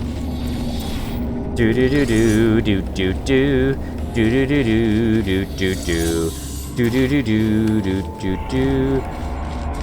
I was thinking I could try to to shoot that portal as I was flinging and be cool about it, but I have a tiny little window there. I don't know if I would have made it. You two are gonna love this big surprise. In fact, you might say you're going to love it to death. You'll love it until it kills you till you're dead.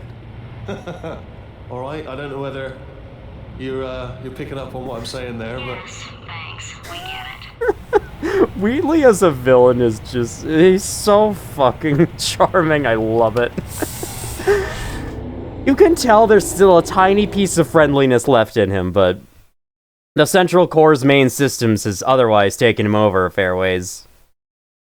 GLaDOS is still the much better villain, in my opinion, but whatever. Or maybe he still is, in which case, wow, that's kind of sad. We're gonna love this surprise to death, aren't we? Sorry, my fault. Bunch of fingers. Either way, I get the impression he's about to kill us. Carry on. Butterfingers. Only 3 more chambers to your big surprise. Oh god.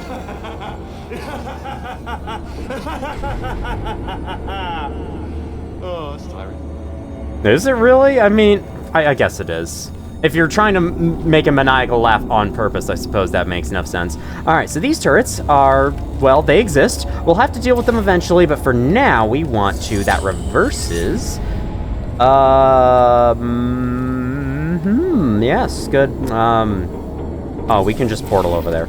I forgot we could just shoot a portal over there. We can just portal over to the location. Man, how am I going to do on the co-op campaign tomorrow? Especially because I don't remember the co-op campaign nearly as well as I remember the single-player campaign, so this will be very interesting. Okay, I think we want to drop some of that here. I think. But we do also want to bring it to the other side. Okay, yes, we do want to drop some of that here because, you know what? We can just let that go. We don't need any of that. What we do need, press that, jump up into the funnel to carry ourselves back over. Watch out for these turrets as we do. Then... Get me out. Okay, perfect. Then we reverse it. Wait for the gel to go back. While I'm waiting, I'll have a sip of water. Probably use a turret to destroy his screen. I don't think I'm going to do that. I got ice in my mouth, sorry. There we go. Now, we send that over the turrets. And... release! Beautiful! Because yeah, I'm pretty sure it's impossible to approach these turrets from the front, so you have to do things that way. Okay, no funnel that goes there, and I don't think that'll be enough. So we need... this button does... Yep. This button does. Yep. Indeed. The button does. So... what do... Oh boy, here's me forgetting again. Oh, right, this button. You know, this button's sitting right here. Oh, perfect. It unveils the panel for me to fling out of. Okay, so I think the main way to fling yourself in this chamber is to do this. Gain height with the funnel, and bam. Now we should be able to bounce to the end. Just like Friends till the end. Good one. Good for you. So, he's inexplicably happy all of a sudden, even though he should be going out of his mind with test withdrawal. And he's got a surprise for us. What did he find back there? I think you have an idea of what he may have found. I don't, so I guess we'll have to find out from him. Because, you know, Chell doesn't speak. Actually, one of the developers said that Chell is not mute, she is not incapable of speech, she just chooses not to speak. Probably similar to Gordon Freeman from Half-Life. Dying to know what your big surprise is. Well, only 2 more chambers. I am very much dying to know. I think I can break us out of here in the next chamber. Just play along. Ooh, death lasers. Can't wait to experience more of those. Man, it took me way too long to say that. Oh, this is it? Oh no, the aerial faith plate puzzle. Whatever will we do? Doing it now. Okay, credit where it's due. For a little idiot built specifically to come up with stupid and unworkable plans, that was a pretty well-laid trap. You've probably figured it out by now, but I don't need you anymore. I found 2 little robots back here, built specifically for testing. Oh no, he found the cooperative testing initiative. It's something I came up with to phase out human testing just before you escaped. It wasn't anything personal, just, you know, you did kill me. Fair's fair. Yeah, fair is fair, I guess. Well, this is the part where he kills us. Hello, this is the part where I kill you. Had a bit of a brainwave. There Sorry, I was, just- I smashing love some that. steel plates together, and I thought to myself, yeah, it's deadly, but what's missing? What's missing? And I thought lots of sharp bits welded onto the flat bits. It's still a work in progress. Don't judge me yet. But you know, eventually, I'd like to get them to sort of shoot fire at you. Moments before crushing you. That's what So Wheatley's gonna yap at you for all this time, and all the while, there's something dripping down there that you can use to escape. Because it's impossible. Oh, is it? Okay, I've thought of everything. Let's put that to the test. No. Don't do that. Stand right here. Stand. Perfect. Come back. He takes forever to start the machine if you're still standing on that platform, but if you escape, he launches it instantly. Anyway, now for the true final escape sequence. Let's go! I'm not gonna kill you, okay, if you come back. Yeah, GLaDOS tried that trick on me. Did not work. Just thinking back to the old times, the old days when we were friends, good old friends, not enemies. And I would say something like, come back. And he'd be like, yeah, no problem, you come back. What happened to those days? When did you ever say come back, and when did I ever listen? I don't think that ever happened, Wheatley. I think you made that up. You're not coming back, which is disappointing. Oh, I've got an idea. Yes, in your face. I got That's one of your own turrets! You destroyed one of your own turrets! Let the games begin, indeed. Let us go. This is the final chapter of the game. I can't crouch jump that because that's not very Half-Life of you. Okay, what do I do? I know it's something to do with this. Oh, this one's portable. Okay. Doesn't look portable, so you can understand how it took me so long. I love that music there, though. It's a shame that it just cuts out in this fade to black loading screen, but it's fine. Let's do this shit. Oh, it continues playing. I forgot about that. Uh-oh. He's got something big planned. Don't mind me. Continue escaping. Sorry, I kind of have to mind you. Don't mind me, just keep escaping. Oh my god. Making Wheatley the antagonist in the end was the best choice this game ever made.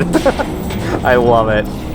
So much fun. Okay, well. Okay, yes, it's a trap, but it's the only way through. Let's just do it. Sure thing, GLaDOS. Let's just do it. Ha! Death trap! We're back. Hello, stranger.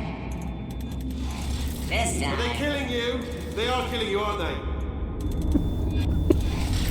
Silently killing you. Probably.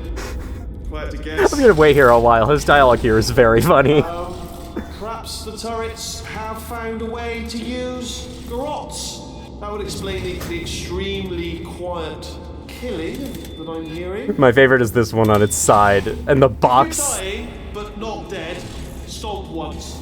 If you're dead, just obviously no stomps, and 2 stomps if you're not dead. Alright, so let me just run through that again. If you're dying but not dead, stomp, just once. If you're dead, obviously you won't be stomping, and if you're not dead, give me a couple of stomps, 2 stomps. Alright, what if I do this? Is this stomping? Alright. I gotta love, this is test chamber 75, so that implies that GLaDOS planned to just drop someone in here and kill them with turrets at some point. Just let me know when you're dead. Okay, I'm figuring that's probably long enough. Ha! Was that your bullet, riddled body flying out of the room? It went, oh, those were the crap turrets, weren't they? Yeah. Well, no matter, because I'm still holding all the cards. And guess what? They're all full houses. Here, we got some turrets. Never played cards meaning to learn. Defective. Ace of 4s. Best hand. Unbeatable. I would imagine. Unbeatable, I imagine. Ace of 4s. I don't know cards either, so I'm right there with Wheatley, honestly. I just have to say, the difference in tone between the final escape sequence of the first Portal, where it was really tense and spooky and you were like trying your best to hide from GLaDOS the whole time, and then this one where every obstacle is just like, okay, you just do this. I love the difference in tone. I don't know if it was intentional, but it certainly exists. Very clever. And foolish. Spinny blade wall. Machiavellian. No. Wow. I love it. Good. Finally, a nemesis worthy of my vast intellect. You know, I have to give him credit here. These plans aren't terrible, but the execution is always extremely lacking. Why is this... That's showing up in the recording, right? Why is that doing that? That's not my graphics card dying, is it? Nah, out there it looks fine. Alright, just something about that particular texture. Maybe it's supposed to be a glisten effect and it's just not working correctly. Holmes versus Moriarty. Aristotle versus Mashy Spike Plate. Ah yes, who could forget the classic literature. Still, please. Aristotle versus Mashy Spike Plate. Stop moving. Sorry, buddy, I can't do that. Gotta turn off the funnel. Drop me in the pit, you know? That would certainly kill me. That definitely didn't. Alright, gotta get past the rubble. Where'd you go? Where'd you go? Come back, come back. Bro, you're doing a terrible job at this. Hi. Okay, oh, let me guess. Oh, perfect. Just the right gel, too. Bounce. Oh, did it kill you? That would be amazing if it killed you. My God, this is so fun. Oh God. No, just had a brainwave. I'll be back. If you're still alive, I'm gonna be back. Don't die until I get back. You know, funny he says that because this next part might genuinely be the hardest part of the sequence. As easy as this has been so far, so I think that's our goal, but there's a billion turrets in the way who will kill us. So what we want to do is this. Surprised that none of them see me. You'd think that'd be in their vision range, but I guess not. Okay, so this activates a drop, and then what we want to do is shoot a portal there, shoot the other portal here. Oh, they can't see behind the glass, but they can see through glass before. I don't know. Anyway, keep moving the blue portal and catch them all in the blue goop. Sorry, that's an orange portal. Catch them all in the blue goop so that they'll bounce in the air and die. It's so much fun. I love how whenever the turrets bounce, they yell like, hooray, or wee, as if they're actually enjoying it. It's adorable. The turrets are adorable. Unfortunately, they're not adorable enough for me to not kill them. Is there a way to finish this game without killing any turrets? Oh, I'm sure there is. With all the funny speedrun skips you can do, I am sure there's a way. I'm certain that you can beat this game without killing any turrets. Hey, wait, there's one turret still active. That's not right. That's not right. You gotta die, turret. I'm sorry to say. You gotta die. I think I need to do it all the way up here, actually. Maybe that's a little too far. Maybe slightly bit too far. No, that's good. All right. So gotta fling myself there. So I want to aim the orange portal there. Oh wait, no. I don't need to fling myself anywhere. The catwalk is right there. What? Hello? Go through the portal. Thank you. Catwalk's right here. The aerial faith plate takes me right to it. Aerial faith plate. There we go. I didn't enunciate it well. I said like aerial faith plate. You know, that aerial faith plate. You know the one? Another drink of water. These loading screens give me perfect opportunity to do so. because nothing else is happening. Although it does mean I have to go silent for a while. Everything's too good for him. First, he'll spend a year in the incinerator. Year 2, cryogenic refrigeration wing. Then 10 years in the chamber I built where all the robots scream at you. Then I'll kill him. The chamber I built where all the robots scream at you. That is a very GLaDOS way of controlling this facility. Alright, hit that button. Then you can see that tube over there turns its rotation. That tube is carrying bombs. They fly through the portal, we can see that they break the glass, and this gel spills everywhere. I wonder if this is an important mechanic we're gonna have to keep in mind for later. Potentially. Like what Captain Domo says in his Elden Ring challenge runs, or actually I think it's Elden Ring Bingo he says that usually. He probably still says that most of the time. Alright, beautiful. More back facility areas, like this is residue processing or something. Let's get across the place. Never mind. Get off. There we go. There we go. I wanted to talk to you for a moment, if I may.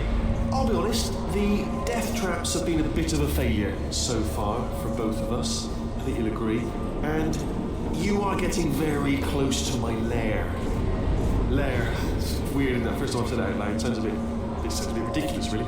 But I can assure you, it is one. It is a proper lair. Deadly lair. And I just wanted to give you the chance to kill yourself now, before you get to the lair. You can just jump into that masher, just there. Less a death trap, or a death option. No thanks. I think I'm just gonna progress. I think I'm gonna progress the video game. Death will not be optional. Wait, can I? It will be mandatory. No tricks. Death will not be optional. Death is required to pass this class. Oh no. Let me just. Can I just bomb his screen? I would very much like to do that. Just kill yourself. You know? Okay, I'll take that as a no. Fine. Well, may the best man win. May the best spear win. Swap that in. Much more clever. Books. Oh my god, this is fantastic. Alright, get the propulsion gel on the conveyor belt and use it to speed yourself right into the portal. And there we go, we can keep going on. What the fuck? That was an entire fucking test chamber. What has he done to this place? Look at that yellow. I think that's from the reactor heat. Oh, that shit is reactor heat. Well, this looks scary. Oh, look at that. I think that is supposed to be GLaDOS's chamber rebuilt. Why are there bombs being dropped in there? Why exactly are there bombs being dropped in there? I'm not sure, but what I do know is that we gotta use... Oh, okay. Gotta reuse the propulsion gel, but I don't think we can go back to the conveyor belt, or maybe we can. Not really sure. I did not land that under the thing. 1 second. There we go. That's more like it. Thank you. Thank you. And now we can fling ourselves into the funnel. Perfect. Oh, don't look down. Unlike what I'm doing. I'm looking down because I don't care. It's fiction. I'll be fine. You know, I'm not stupid. I realize you don't want to put me back in charge. You think I'll betray you. And on any other day, you'd be right.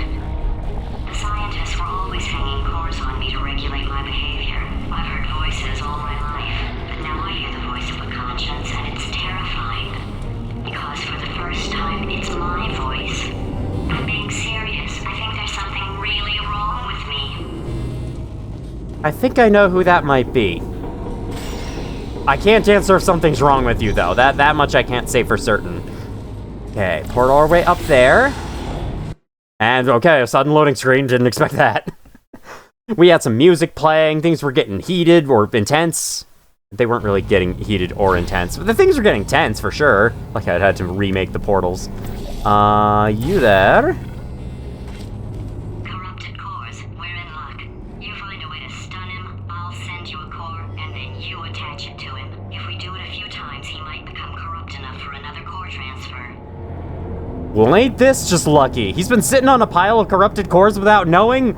I mean, he is an idiot, so... Perfect! Glad we have a solid plan going.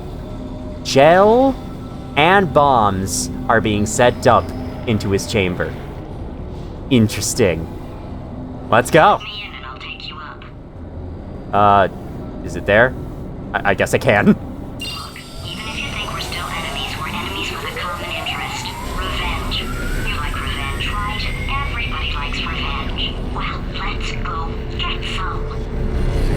Let's do this! Well, welcome to my lair. Let me just flag something up. According to the control panel light up there, the entire building is going to self-destruct in about 6 minutes. I'm pretty sure it's a problem with the light. I think the light's on the blink, but just in case it isn't, I am actually going to have to kill you, as discussed earlier. So let's call that 3 minutes and then a minute break, which should leave allegedly 2 minutes to figure out how to shut down whatever's starting all the fires. So anyway, that's the itinerary. Also, I took the liberty of watching the tapes of you killing her, and I'm not going to make the same mistakes. 4-part plan is this. 1. No portal services. 2. Start the neurotoxin immediately. 3. Bomb-proof shields for me. Leading directly on to number 4. Boom. Just kind of throwing it in. You know what? This plan is so good, I'm going to give you a sporting chance and turn off the neurotoxin. I'm joking, of course. Goodbye. That was the fucking opening monologue for the final boss. I love that. That's your first objective. Gotta bomb open this jail tube. Sounded real? No. Okay, now, he's gonna yap at you just like GLaDOS did in the first game, but we are under a time limit, so I am unfortunately gonna have to commentate through it. Charge up the bombs, get him to throw the bomb in the hole, and get him from behind. He's only guarding his bottom half, so if you just shoot the bombs at him from above, you'll be fine. And now...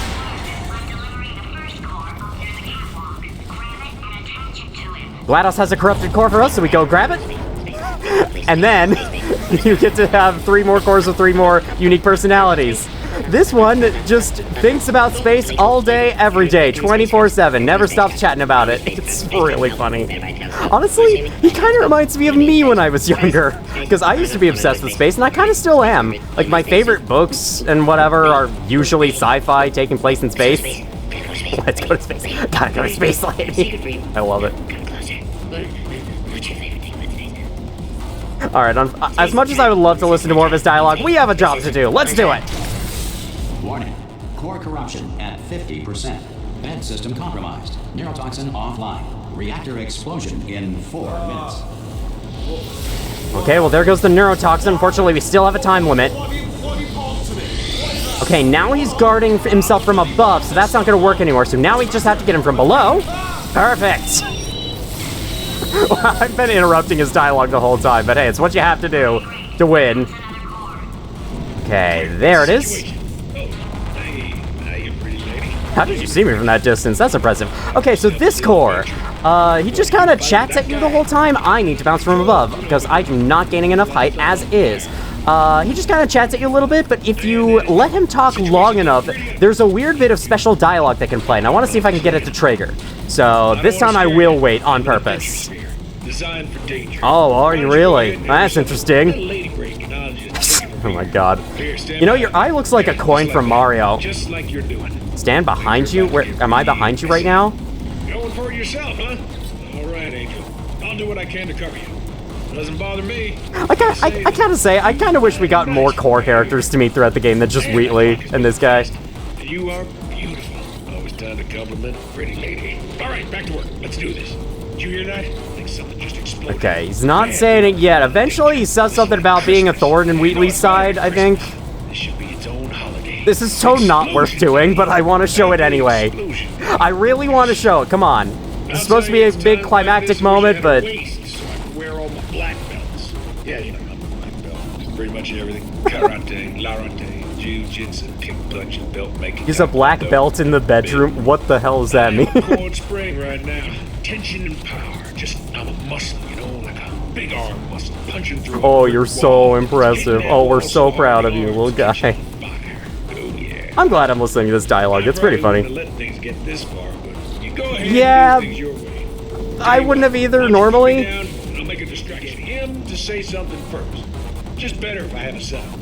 Here's the plan. Get him to say, you two have been a thorn in my side long enough. Here it is. Tell your pretty ears to stand back, because I'm going to sing him into the Stone Age. Hey, let me put on some adventure music. Okay, on this note, I think I'm finally going to attach him. Go on. Don't forget, thorn side. Warning. Core corruption at 75%. Then when Wheatley reactivates, eventually. Reactor explosion uncertainty emergency preemption protocol initiated. This facility will self-destruct in 2 minutes. I told you not to put these cores on. But you don't listen, do you? Okay, now he's guarding himself from the front, and he just fucking died. Okay, he's normally supposed to say, like, "You've been a thorn in my side long enough." He actually does say it, somehow. Maybe he has yet to say it still? I'm not really sure. Okay, anyway, there's the third core. Propulsion gel breaks. This core tells you a bunch of facts, and I think all the facts are total nonsense in typical Portal fashion. Then, you just bounce up, reattach it there, and that's it. Core corruption at 100%. You have been a thorn in There my it side is. long enough. Yeah, well, this thorn is about to take you down. Man, that sounded a whole lot better in my head. Manual core replacement required. That was worth it. I see. Substitute core. Are you ready to start? Corrupted core. Are you ready to start? What are you thinking? Interpreting vague answer as yes. No. Didn't pick up on my sarcasm. Stalemate detected. Well, I guess it's time for this again. Stalemate resolution annex. Extinguishing. Oh, and just cleans right off, does it? Well, that would have been good to know a little earlier. Stalemate resolution associate. Please press the stalemate resolution button. Go press the button. Go press it. Do not press that button. We're so close. Go press the button. No! Do not do it! I forbid you to press it! Press it. Press the button. Don't press that button! Press it. Don't press it! Come back! R5! Movie trap the stalemate button! What? Are you still alive? You are joking! You have got to be kidding me! Well, I'm still in control, and I have no idea how to fix this place. Oh, you had to play bloody cat and mouse, didn't you? While people were trying to work. Yeah, well now we're all gonna pay the price. 'Cause we're all Remember what Cave Johnson said earlier. Moon rocks make a great portal conductor.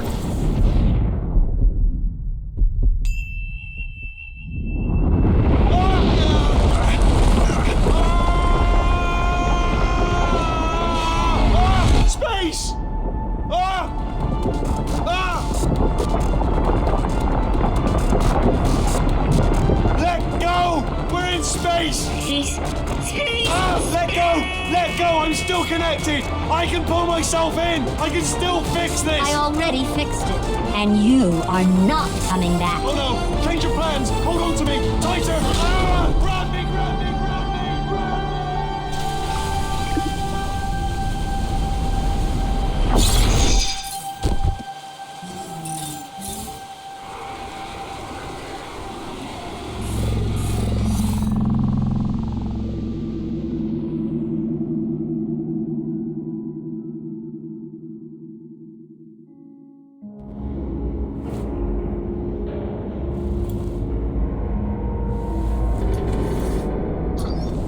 Oh, thank God, you're all right.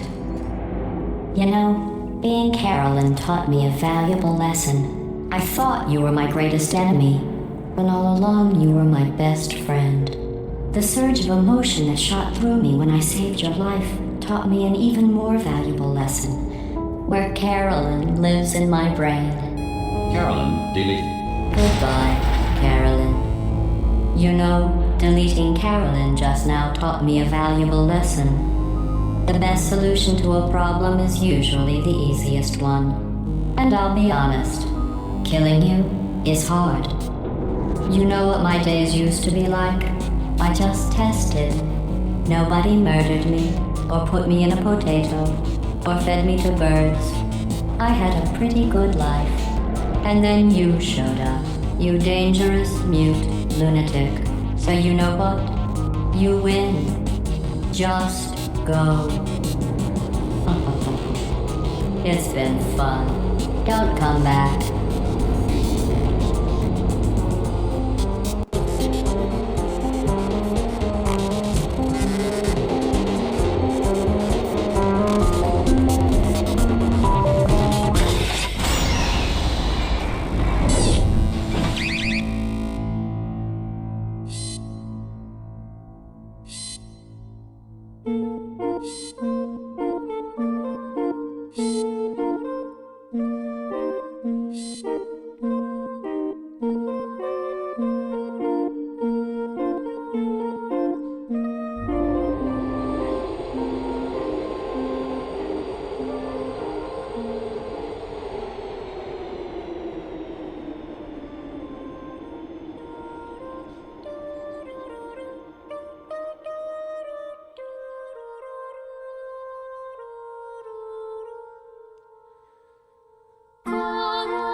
pleasure. Remember when you tried to kill me twice? Oh, how we laughed and laughed, except I wasn't laughing. Under the circumstances, I've been shockingly nice. You want your freedom, take it. That's what I'm counting on. I used to want you dead, but now I only want you gone. She was a lot like you, maybe not quite as heavy.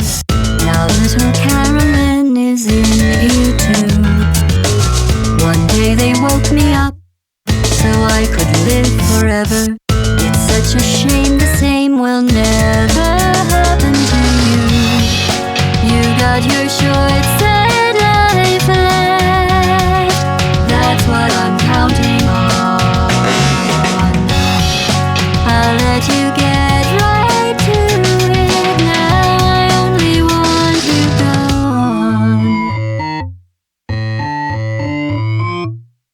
Goodbye, my only friend.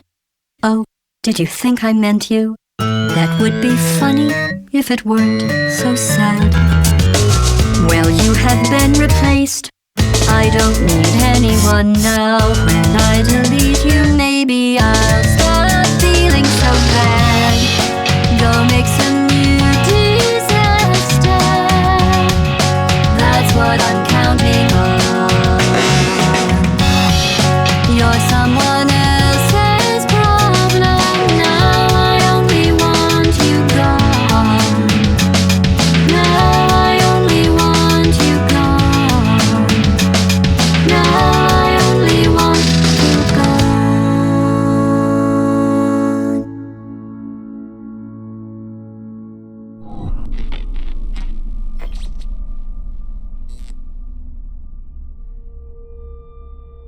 So much space. Need to see it all.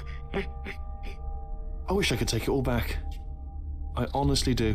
I honestly do wish I could take it all back. And not just because I'm stranded in space. I'm in space. I know you are, mate. Yeah, we're both in space. Anyway, you know, if I was ever to see her again, do you know what I'd say? I'm in space. I'd say, I'm sorry. Sincerely. I am sorry I was bossy and monstrous. And I am genuinely sorry. I'm in space. The end. Well, that's it. Nothing else to the apology than just I'm sorry. I suppose that's the best I can ask for. Why is it on a black screen? Is the game okay? Hold on. Clicking? It's supposed to go back to the menu at this point. There's been a couple bugs around that ending. That ending cutscene where you were riding in the elevator out was way more quiet than it's supposed to be. I'll be turning it up in editing, of course, but yeah, I think the game is just locked up. Well, let me reboot it real quick. Of course Alt F4 doesn't work. Okay, let's go with this. Let's open up Task Manager. Oh, well, would you look at that? It's actually working. That's the first time that has ever happened. All right, there we go. That was very weird. Well, let me just hop back in and give some final comments on this game before we round things out today. But yes, that it was indeed Portal 2. I guess I may as well carry from here while the game is booting back up. Makes enough sense. Yeah, that was Portal 2. What a fantastic game this is. I truly believe this is my favorite game from Valve that I've ever played. As good as the Half-Life games are, I had a lot of fun with them. Well, 2 more so than 1, but still, you know what I mean. Oh, it's giving us this menu again. Okay, there's supposed to be a menu with Wheatley and the other core floating in space, but I guess this is the menu we're gonna get instead. Whatever. That works fine. It's okay. Whatever. I'm not mad. I'm not bitter. Because I think it probably didn't set the value properly because the game just fucking crashed in the end. It's very funny that happened. It's not supposed to. I don't know why it happened. Okay, so what is there to say about Portal 2? I mean, I think most of its masterpiece-ness speaks for itself. I'm very glad that I pronounced that S in that last word very, very prominently. And, okay, there's just a couple things I want to talk about. First of all, that ride past the turret opera, I mean, it is simultaneously beautiful and absurd as hell, and I love it. It's exactly the ending you would expect from Portal 2. And yeah, it's fantastic. Also, I must say, you know, the first Portal's ending was a bit of a cliffhanger. I think they had more in mind that they wanted to do, but they were kind of making the game as an experimental thing, so they weren't sure if they were going to continue it. But this game has like an actual proper good ending to Chell's story specifically. There is a little bit more to the story beyond this point, but that's all there was for the single-player campaign. And considering that there's no Portal 3, that ending is much better than what the Half-Life series got. That's all I'll say. In that regard. But yeah, I also love how the Animal King turret appears in the background as like the base of the opera. That's genius. I absolutely love it. So, talking about Wheatley a little bit as a villain, because I think he's actually pretty interesting. You know, when I was a kid getting this game, I just saw Wheatley as, you know, Wheatley being a villain as, oh, the core is taking over him, and, because, like, of course, as soon as he's detached in that post-credits scene there, he's a lot more friendly and a lot more apologetic. He says he wishes he could apologize to you. But, you know, while he was attached to that thing, he was kind of crazy with power and all that. And I think there is a good reason for it, because obviously Wheatley was designed to be an idiot. Now, that said, there's actually some nuances within there. He's not a total idiot, and you can see that in the final chapter, where he has some genuinely good plans and well-laid traps. He just kind of sucks at executing them most of the time. So, and it makes sense when you think about it. To design an AI that always makes the worst choices, that acts like an idiot, you have to design that AI to be intelligent. Intelligent enough to know that those are the worst decisions, and so you should go with those ones. And so, I think Wheatley was able to harness some of that intelligence, but when it comes to actually executing his ideas, of course he falls short, because it's just how he was programmed. And because he was programmed that way, of course he was seen as the runt of the litter, the useless core.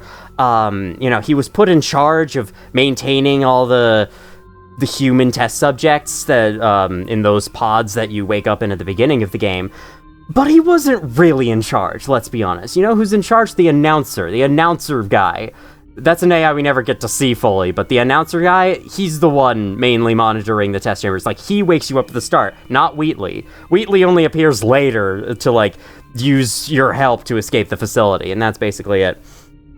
So yeah, you know, for being a lowlife, I don't know. For being seen as a lowlife, that's more accurate. For being seen as a lowlife, for being kicked around his entire life, it does make sense that he would go crazy with power in the central core position and then decide, actually, you know what? Do I want you to escape? No, I don't think I do. I think I'd rather you stay here with me for longer.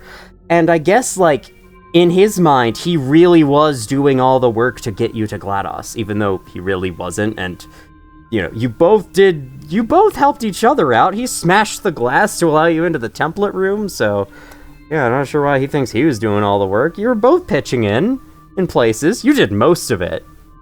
Yeah, technically GLaDOS is wrong when she says that you do all the work. You really don't. Wheatley does help. A lot. I don't know. There's a lot of nuance in this game's story, and I really like that. You know, GLaDOS is obviously evil, but there's so much else to her character that makes her just so fun in that way. And unfortunately, I think that's the most I'm going to be able to elaborate on that kind of thing with the way I'm talking right now. But that's okay. I think you understand. And if you watch through the whole game, you'll also understand that. This game is fucking hilarious, can I just say. There's some of these sequences I totally forgot about, and they just made me laugh all over again. This game is absolutely timeless. Like,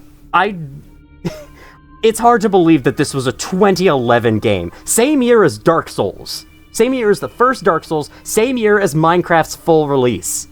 This game was. That's crazy. Alright, well, let me tell you about what else there is in this game. First of all, there's an extras menu. I forget what's here. What is this? You can watch... Okay, so I think these trailers were uploaded to YouTube. Wait a second. What is this? Oh my god, you can just pull up the fucking comic from in the game.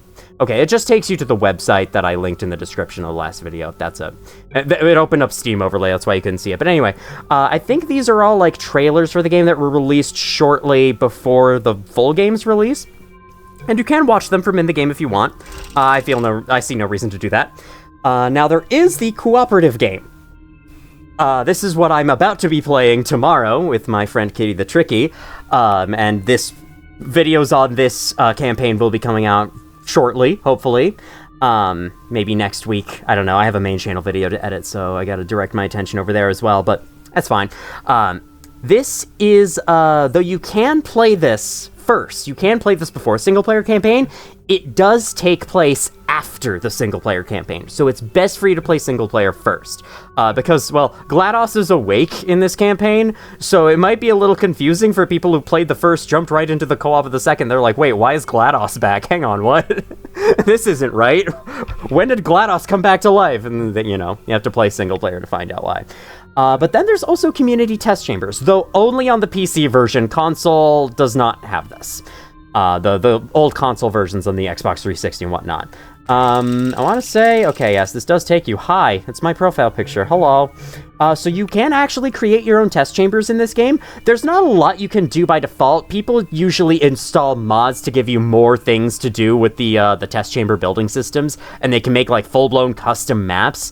And so yeah, there's a whole community out there making custom test chambers, and from what I hear, it's, you know, it exists. It's kind of unremarkable. The best thing about this feature is probably that it gives you new Cave Johnson dialogue, because whenever you play one of the custom test chambers, Cave Johnson has some more stuff to say. This takes place in like a weird thing called the Perpetual Testing Initiative, where there's multiple universes, and across all those universes, there you are doing test chambers. It's just like, you know, you can keep testing forever and ever and ever. It's more aperture bullshit that you've come to expect from them after playing through this game, especially. And apart from that, that is Portal 2. Yeah. Single-player campaign is freaking fantastic, but there is technically even more content to do if you want to sink even more time into this game. But that is all I really had to say. Portal 2 is an absolute masterpiece. If you haven't played it already, well, you just got done watching this video. There's not much reason for you to play it yourself anymore. I guess you can hear some of the dialogue that I didn't hear. You can do some of the secret things that I didn't do. There's plenty of reason to still play this game, even if you just watch me go through all the puzzles and show all the solutions. That's the one problem with games like this, is that because they're puzzle games, if you watch someone else play it online, then it just kind of ruins the puzzle for yourself. But I guess, you know, playthroughs like this are more for people who already know the game and just want to see someone play through it again. Whatever. Alright. I'm yapping. Let me stop yapping. It's late. I have to go to sleep. I have to go grab dessert and go to sleep, so... Next time on Portal 2, we shall start the cooperative game. Thank you all for watching if you did, and as always, I will see you all in the future.